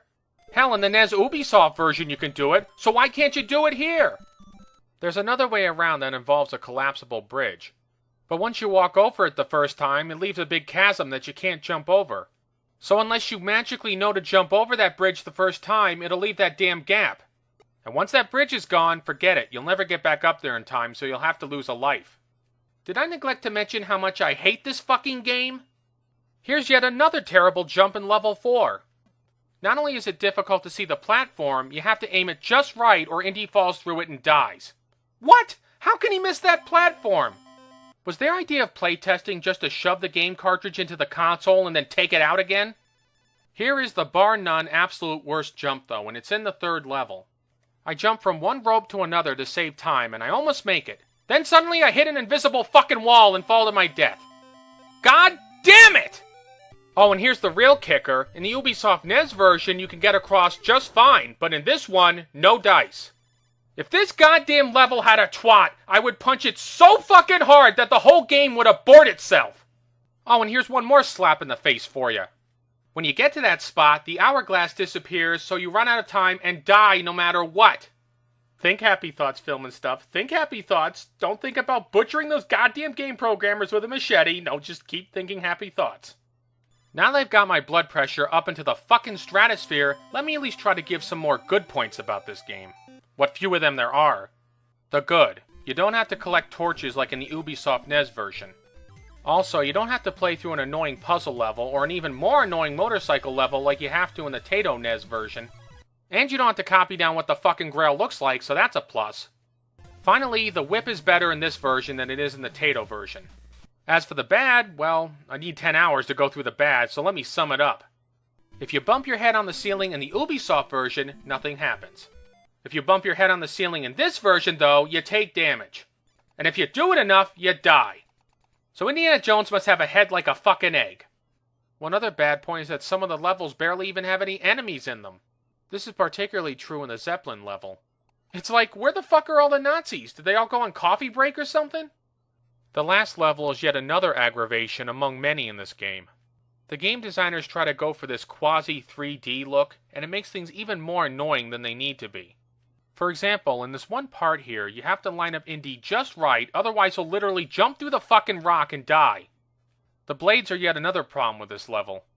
Because of the level's perspective, it's difficult to see whether or not you're in the path of a blade. You could be standing in its path and not even know it. Or you can try to jump over it and it kills you anyway. Why oh why couldn't they have made a straightforward side-scrolling level like in the Ubisoft version? And yet again, for the billionth time, you can't just walk through the level. Oh no, you have to jump through it like an idiot, otherwise you'll run out of time. Then once you get to the end, you don't even bother to select the right grail. Oh no, they just leave the right one there for you. In the Tato and Ubisoft versions, you actually had to select the right grail like in the movie. But in this piece of shit, they said, fuck it, just take the goddamn grail and end it already. Speaking of endings, here's another big letdown for you. One screen with a guy that doesn't even look like Indiana Jones and the words, "The End." Wow, I feel really fulfilled. As for the music, well, there really isn't any, except in the beginning and the end and the cutscenes. And surprise, it's just a really bad rendition of the Raiders March. Actually, it's so bad it's not even really worth listening to. One last point. This game gives you a couple of lives and 2 continues. Which might seem like a lot, but you're gonna go through them like an anorexic goes through diet pills. The Ubisoft game gives you a password system, but this game says, fuck it, we ain't giving you shit. But then the Tato version only gives you a few lives and no continues, well except in the motorcycle chase, so I guess this game is a little bit better. Actually no, fuck that, it still sucks.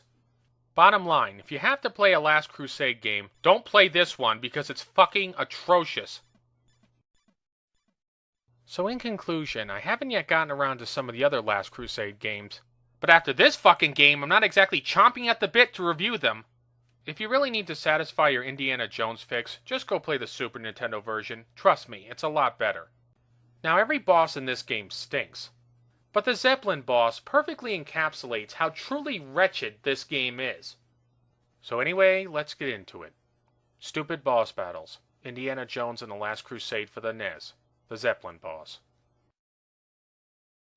When you get to the end of the Zepplin, you have to face this pilot. Why? I have no idea. He wasn't in the movie, but I guess it's like the Mount Everest principle. They have to put something in there, so they figure, well, why not a pilot? Anyway, like every other boss in this game, this asshat has the IQ of a dog turd. His attack pattern is so obvious that only a total moron could fail to predict it. He shoots up, and then he shoots down. And then he shoots up, and then he shoots down. I think you get the picture. Now, this attack is not that hard to avoid, except for the fact that this game's hit detection is piss poor. So you have to jump about a half a second before he fires. And sometimes it'll look like you're hit, yet it doesn't register. I guess their idea of quality control for this game was just looking over the box art. I mean, come on, look how simplistic this is. You would think they could mix up the boss's attack pattern just a little bit. Maybe have him shoot high or low 2 or 3 times? Nope. That would require too much effort out of the game programmers. And this game came out in 1993, folks. 1993. Which, if you think about it, is really sad. Moving on, if you manage to keep the gun from earlier, this boss is extremely easy. Just shoot him 6 times and whip him until he's finished. But God help you if you're out of bullets. Because you're going to have to whip this fucker until doomsday! Oh dear Lord, this is intolerable! You have to whip this guy about 500 fucking times! Look, I don't care how strong you are. No human being can be whipped this many times and still live. Wouldn't 50 lashes be enough? Or maybe even 30? No, we're gonna flay the skin off this son of a bitch! Even the Romans who persecuted Jesus would say this is a touch much. Worse yet, if you fuck up for any reason, including sheer boredom, you have to do it all over again! Please, have some mercy! You know it's excessive when even fast-forwarding the footage doesn't make it go much faster. However, this might be the most insulting part of all. Look at the previous boss and see if you notice any similarities with this one.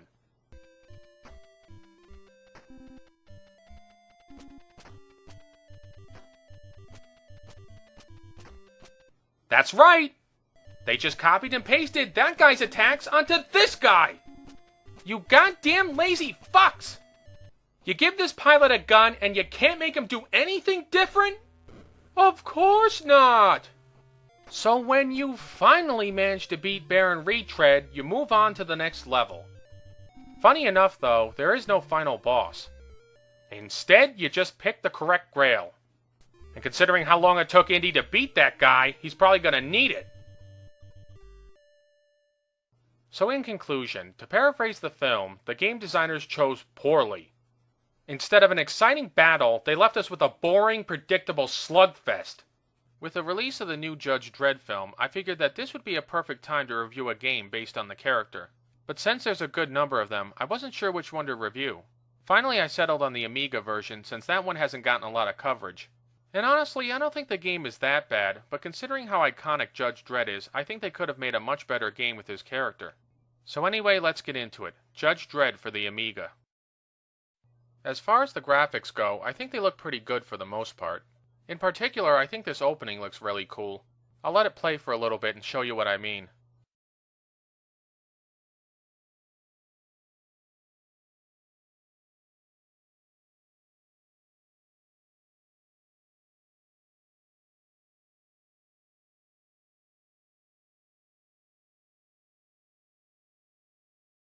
I especially like how the scene ends on Judge Dredd's badge. It's a nice touch. There's also some nice comic book cutscenes that occasionally appear in the game. They're a little bit pixelated, but I still think they do a good job representing the comics. Also, I like the design of Judge Dredd in the actual game. To me, it looks pretty damn close to the comic book version of Dredd. And the design of the enemies ain't too shabby either. There's the fatties and some red-shirted enemy. I'm not sure who they're supposed to represent. Overall, I think the characters look well designed. My only criticism of the graphics is with the backgrounds. They just look too dull for my tastes. They're very flat and repetitive, and they don't have any of the vibrance of the Super Nintendo version. And since the graphics are very similar in all the areas, it's really easy to get lost in this first level. Furthermore, Mega City 1 is supposed to be this huge, sprawling metropolis stretching out across the eastern coast of America. Yet in this first level, they limit it to some dull area that could be set in almost any other game. I wish they could have added more of the city in the background. Maybe add some more skyscrapers and other buildings in the background, give it more of a sense of depth and scope. Aside from that little complaint, though, I think the graphics are perfectly fine. As for the game's controls, they're very simple. The left and right buttons on the keyboard allow you to move Judge Dredd in those directions. Up allows you to jump, and down allows you to duck. Control allows you to fire as Lawgiver, and you can select what type of ammunition you want to use by pressing the left shift button. Dredd has 3 different types of ammo: regular, a laser, and a homing missile. In addition, you can call Judge Dredd's Lawmaster by pressing the spacebar. When you want it to go away, you just press the spacebar again. The biggest problem I found with the controls is trying to move up and down these ramps. For example, if you want to go up, you have to press up and right, but up is also jump. So instead of getting on the ramp, you'll jump over it. And if you press left or right too much, you'll walk right past the damn thing. Why not just have platforms that you can jump on or stairs like in Castlevania? And the same shit applies when you're trying to go down. Even when you get on the Lawmaster, it's still difficult to get up and down ramps. If they had to put the fucking ramps in there, then why not make jump another button? But no, they couldn't do that. Aside from that problem, though, the controls are decent. What's not so decent, however, is the gameplay.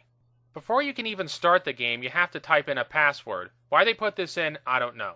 Alright, the password is Dredd, and they tell you that in the instructions. But still, what if you'd lost them? How the fuck are you supposed to start the damn game? So anyway, when you finally get the right password in there, you can start the first level. Your mission is to go into the Dantana block and stop the fatties by destroying 4 food dispensers. But I'm surprised all of those fat fucks haven't died of heart attacks by now. So all in all, it sounds pretty easy, right? Well, it would be, except for one thing. This first level is huge!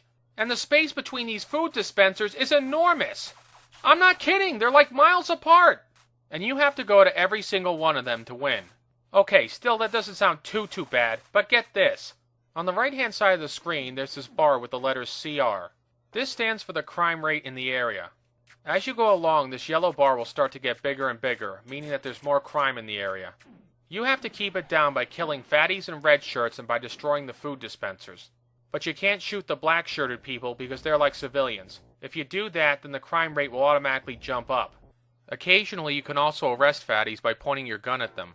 If they put their hands up, all you have to do is walk over them and the crime rate will drop a little bit.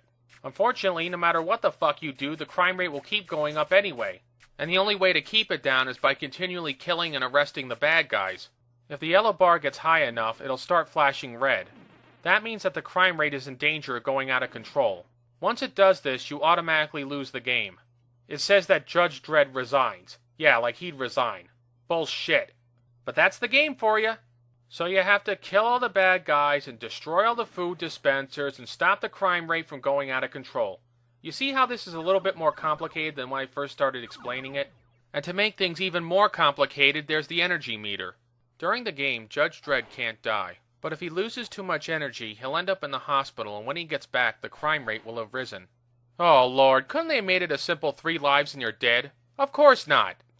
Now earlier I did mention the Lawmaster, and you can use it to get to the food dispensers faster.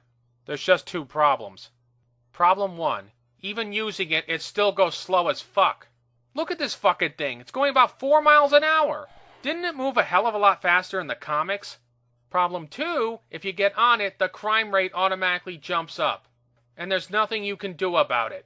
That's right, you can't use your Lawgiver while you're on it, and you can't run the bad guys over. So what fucking good is it? To destroy a food dispenser, all you have to do is just walk past it and it'll automatically blow up. But you can't do that while you're on the Lawmaster, oh no. You have to get off the bike to destroy a dispenser. That is fucking bullshit. And don't even think about taking the bike to the next dispenser because the fucking crime rate will skyrocket. And chances are you'll lose the game before you get there. Not to mention that while you're on the bike, you're totally vulnerable to fatty attacks. So if you don't want to lose the game, you're gonna walk. And walk. And walk! They should have retitled this fucking game The Walking Man, because that's all you fucking do. I have to speed up a lot of this footage, because if I don't, we'll be here for about an hour. And the fatties just keep on coming, and coming, and coming. Christ almighty, I haven't seen this many fucking fat people outside of a Walmart or a Golden Corral. And I'm not doctoring this footage or anything. This literally happens throughout the fucking level. As you can well imagine, it gets very boring very fast after you killed about 1,000 fatties and had to walk about 10 miles to get to the next dispenser. Another big problem is with the lasers. When you get enough badges, you can upgrade your lawgiver to the lasers, which is good because you can now take out bad guys with one shot. But the problem is that laser shots will go through one guy and then hit another behind him. So if you have a civilian close to a bad guy, they'll both get killed and the crime rate will get bumped up. So getting the laser is almost as much a liability as it is an asset. In many cases, it's better to just keep your regular ammo, because at least that way you won't shoot through the bad guys and hit innocent civilians. One other big issue with the game is that you only get one life and no continues. Which might not be too bad, except it takes for fucking ever to get all the goddamn food dispensers. And losing the game means you have to start all the way back at the first one. There's also some really silly shit in this game. For example, if you walk off certain ledges, you'll be fine. But if you jump and fall off that same ledge, suddenly Dredd will become seriously injured and end up in the hospital.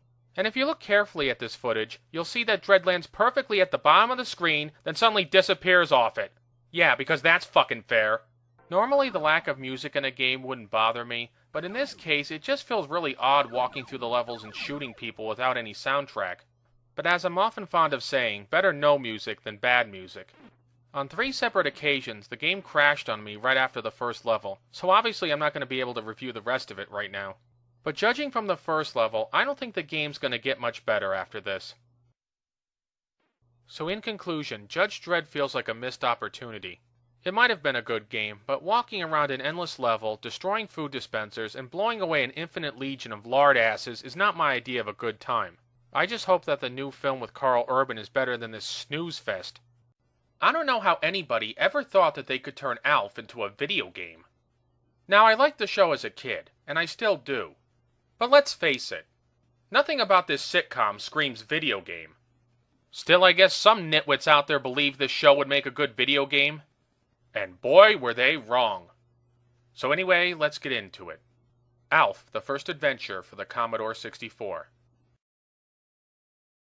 Admittedly, the graphics aren't bad for the time the game came out. They're not great by any means, but what do you expect? It's a Commodore 64. The title screen looks okay. As for the game screen, yeah. Well, you play as Alf's head. Why his head? I don't know. I guess it's supposed to represent his body.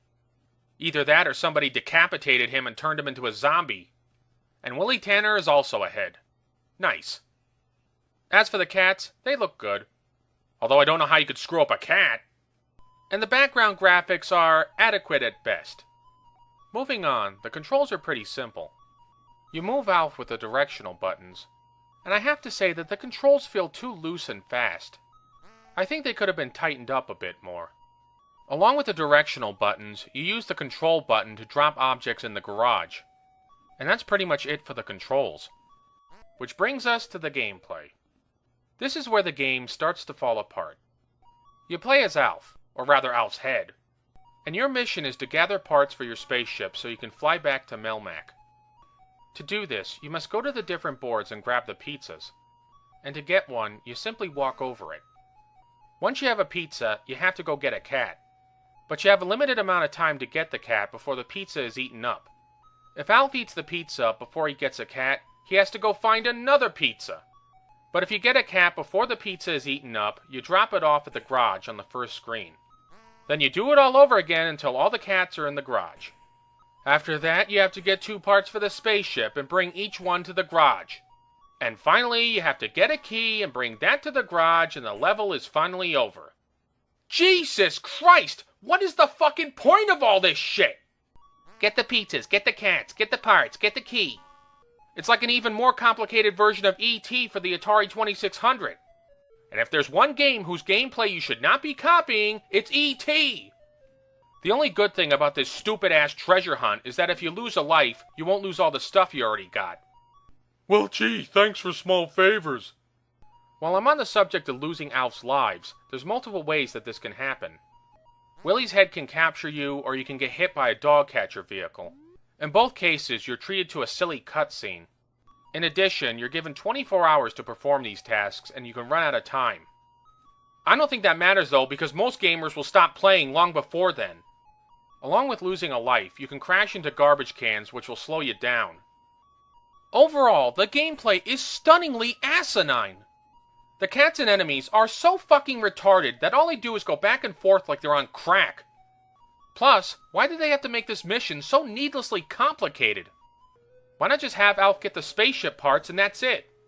But no, they had to pad the game out with extraneous tasks.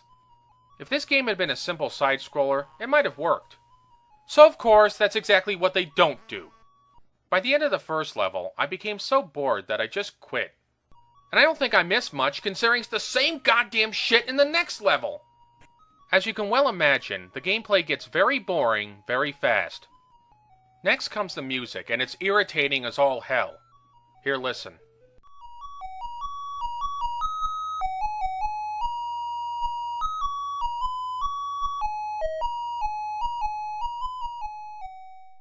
Even if I liked the game, the music would really test my endurance. All in all, I think the real problem with Alf is that the sitcom doesn't lend itself well to a video game format. So really, they should have never made this game at all. Or if they absolutely had to, at least come up with a better idea than this. Because it just doesn't work. So in conclusion, Alf proves that some TV shows, especially sitcoms, should not be turned into games. I mean, what's next? Cheers the game? Or Home Improvement? Oh yeah, right, we all know how well that went. Some games are so bad right from the start that there is no way in hell that I'll keep on playing them. And Star Trek Generations for the Game Boy is definitely one of those games. The first level of this piece of shit is so dull and so poorly made that it stopped me cold. It just really is that awful. So anyway, let's get into it. Levels from Hell, Star Trek Generations for the Game Boy, the first level. Normally, I'd save the music for the end of a review, but I want to make a point. Listen to the opening theme and ask yourself, would I really want to play the game after hearing this?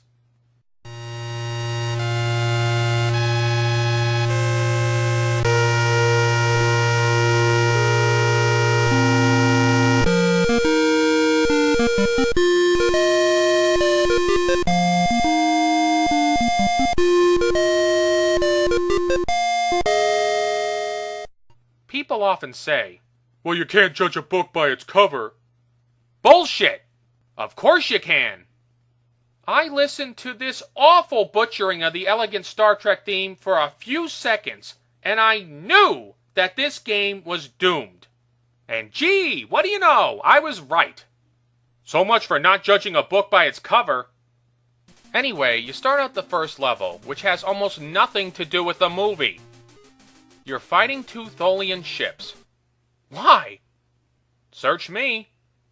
They could have just had you rescuing the Elorians from the Nexus, but why follow the movie's plot, right? Now my problems with this level are numerous. You start out on the bridge of the Enterprise B. The graphics don't look all that great, but I'm willing to cut them some slack because it's the Game Boy. However, even so, there are still problems with this level's visual design. For example, it is impossible to distinguish the two enemy ships while they're on the view screen. This might not seem like much at first, but trust me, it becomes a big problem later. I don't see why they couldn't have made the ships look a little different from each other. Furthermore, from a distance, it's impossible to tell a planet from a ship. Why the fuck couldn't they have just omitted the planet and have the battle take place in outer space? It's not like you have to land on the planet after the battle or anything. It's just a waste of graphics. Another problem are these screen indicators. They tell you how much shield and phaser power you have left, which is fine. What they don't tell you, though, is how much shield power the enemy ships have left. The only way you can tell is to hit the select button and have a tactical screen pop up. But I'll deal with that more later on. In any case, with the main view screen, you can't tell one enemy ship from another, and you can't tell how much damage each one has taken. And this makes the level even more confusing. Using the phasers is yet another issue. If you hold down on the fire button, you'll use up the phaser energy really quickly. So you'll have to wait and take little pot shots instead of being able to blast the goddamn ships. And once the phaser energy is depleted, you have to wait for fucking ever for it to regenerate. Which means you have to take little pot shots again. Perhaps the worst thing of all about this view screen, though, is the lack of a targeting reticle. The most basic element in any space combat shooter, and they couldn't put it in there! They had phaser lock capability in the Star Trek TV series and movies. So why couldn't they have put that in this fucking level? Did the game designers get their brains replaced with Alpo dog food? Without a phaser lock or some kind of targeting reticle, it is nearly impossible to hit anything. You just have to guess, like Sulu in Star Trek II. Not to mention that the hit detection is piss poor. Like here. I nailed the goddamn ship, but it doesn't register. These problems alone would be enough to sink the game. But it gets worse. Instead of giving you a radar on the main screen, you have to hit the select button to bring it up. And the game doesn't pause for this either. So while you're in this mode, you're vulnerable to attacks and you can't fight back. Whose bright fucking idea was this? No phaser lock, no enemy shield meters, no on-screen radar. At this rate, they may as well have just put a brick wall in front of the view screen. After I first played this game, I learned that the enemy ships have regenerating shields like you do.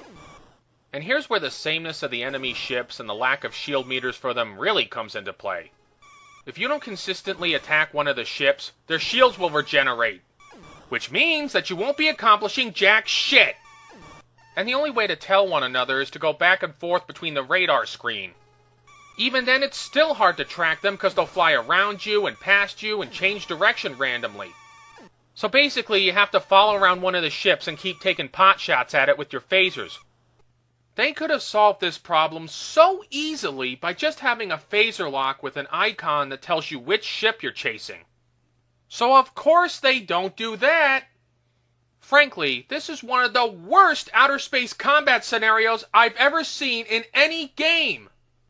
The unreleased Star Trek V game for the NES had a better space battle design than this. And that game was fucking terrible. But at least in that level, there was only one enemy ship to track and you could follow it easily. Here, though, you could be floating in space for fucking ever trying to find these ships. Hyperbole aside, this brings me to the biggest problem with this level. It is so boring. There are some stretches where you literally fly around for minutes just trying to find the enemies. Worse yet, you can just fly around doing nothing and not be killed. Here, I'll show you.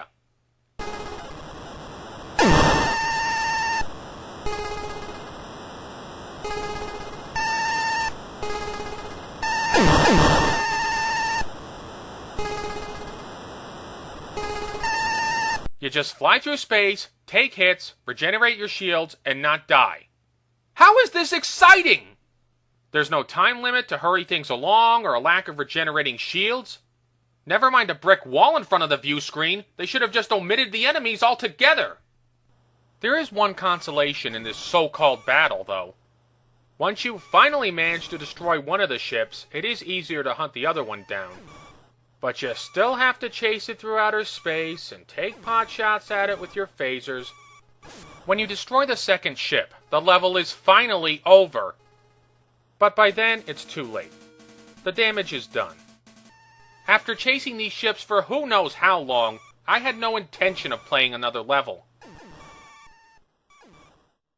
So in conclusion, there are other Star Trek games with better space battles. Go play them instead, and don't even bother with this one. Tagin Dragon is a fucking horrible game. I don't know why this game was made, I don't know why it was released, and I sure don't know why every single copy wasn't gathered up and burned in a pit. All I do know is that this game was made by Satchin, and they're a company that specializes in making video game shit. So anyway, let's get into it. Tagin Dragon for the NES. Normally, I would wait till the end of a review to play a sample of the game's music. But I'm doing it now to prove a point. Look at these opening titles and listen to the music and ask yourself, do I really want to play this game?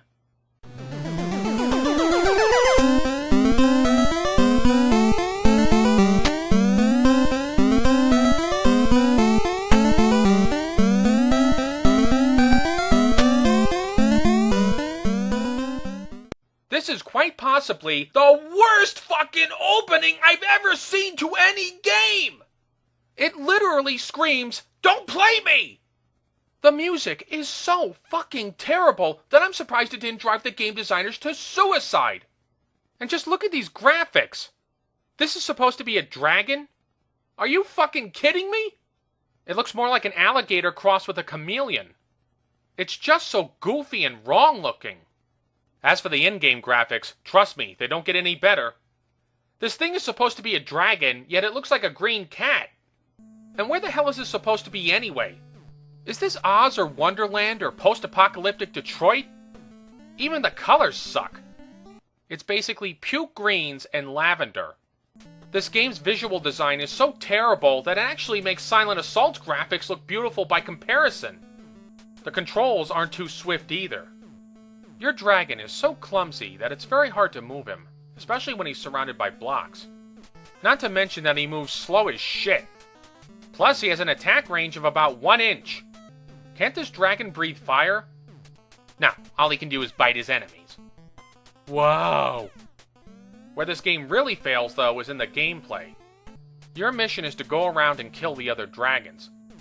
Now, this might have been an interesting idea, but as Sachin often does, they fumbled it big time. You see, you have to get close to these dragons and bite them a couple of times to defeat them. But good luck doing that, because these fuckers move all over the place. Sometimes they'll double back on you, and both you and the enemy will take damage. Plus, when you take too many hits, you lose a life and turn into a skeleton. If you get this percolator, the dragon can start eating blocks. Why? I have no fucking idea. Maybe coffee allows dragons to eat blocks. In addition, sometimes you can get temporary invincibility. Not that it matters all that much, because it's hard as hell just to catch a dragon, much less kill one. When you kill all the dragons, you can move on to the next round. But I have to say that I found this game so boring that I literally stopped after 2 rounds. All you do is chase dragons around and bite them.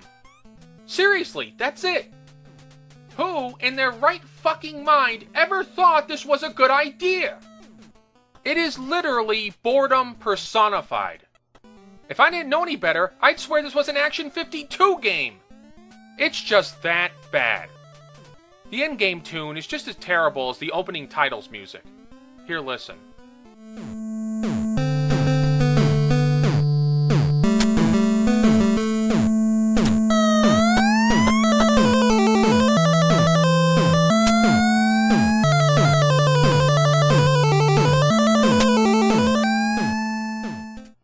Whoever made this fucking awful noise should never be let near a musical instrument ever again!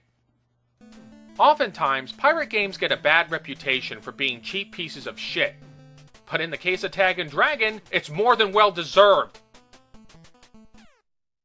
So in conclusion, Tagin Dragon is worthless crap. Avoid it and go play something else, because believe me, this game is not worth your time.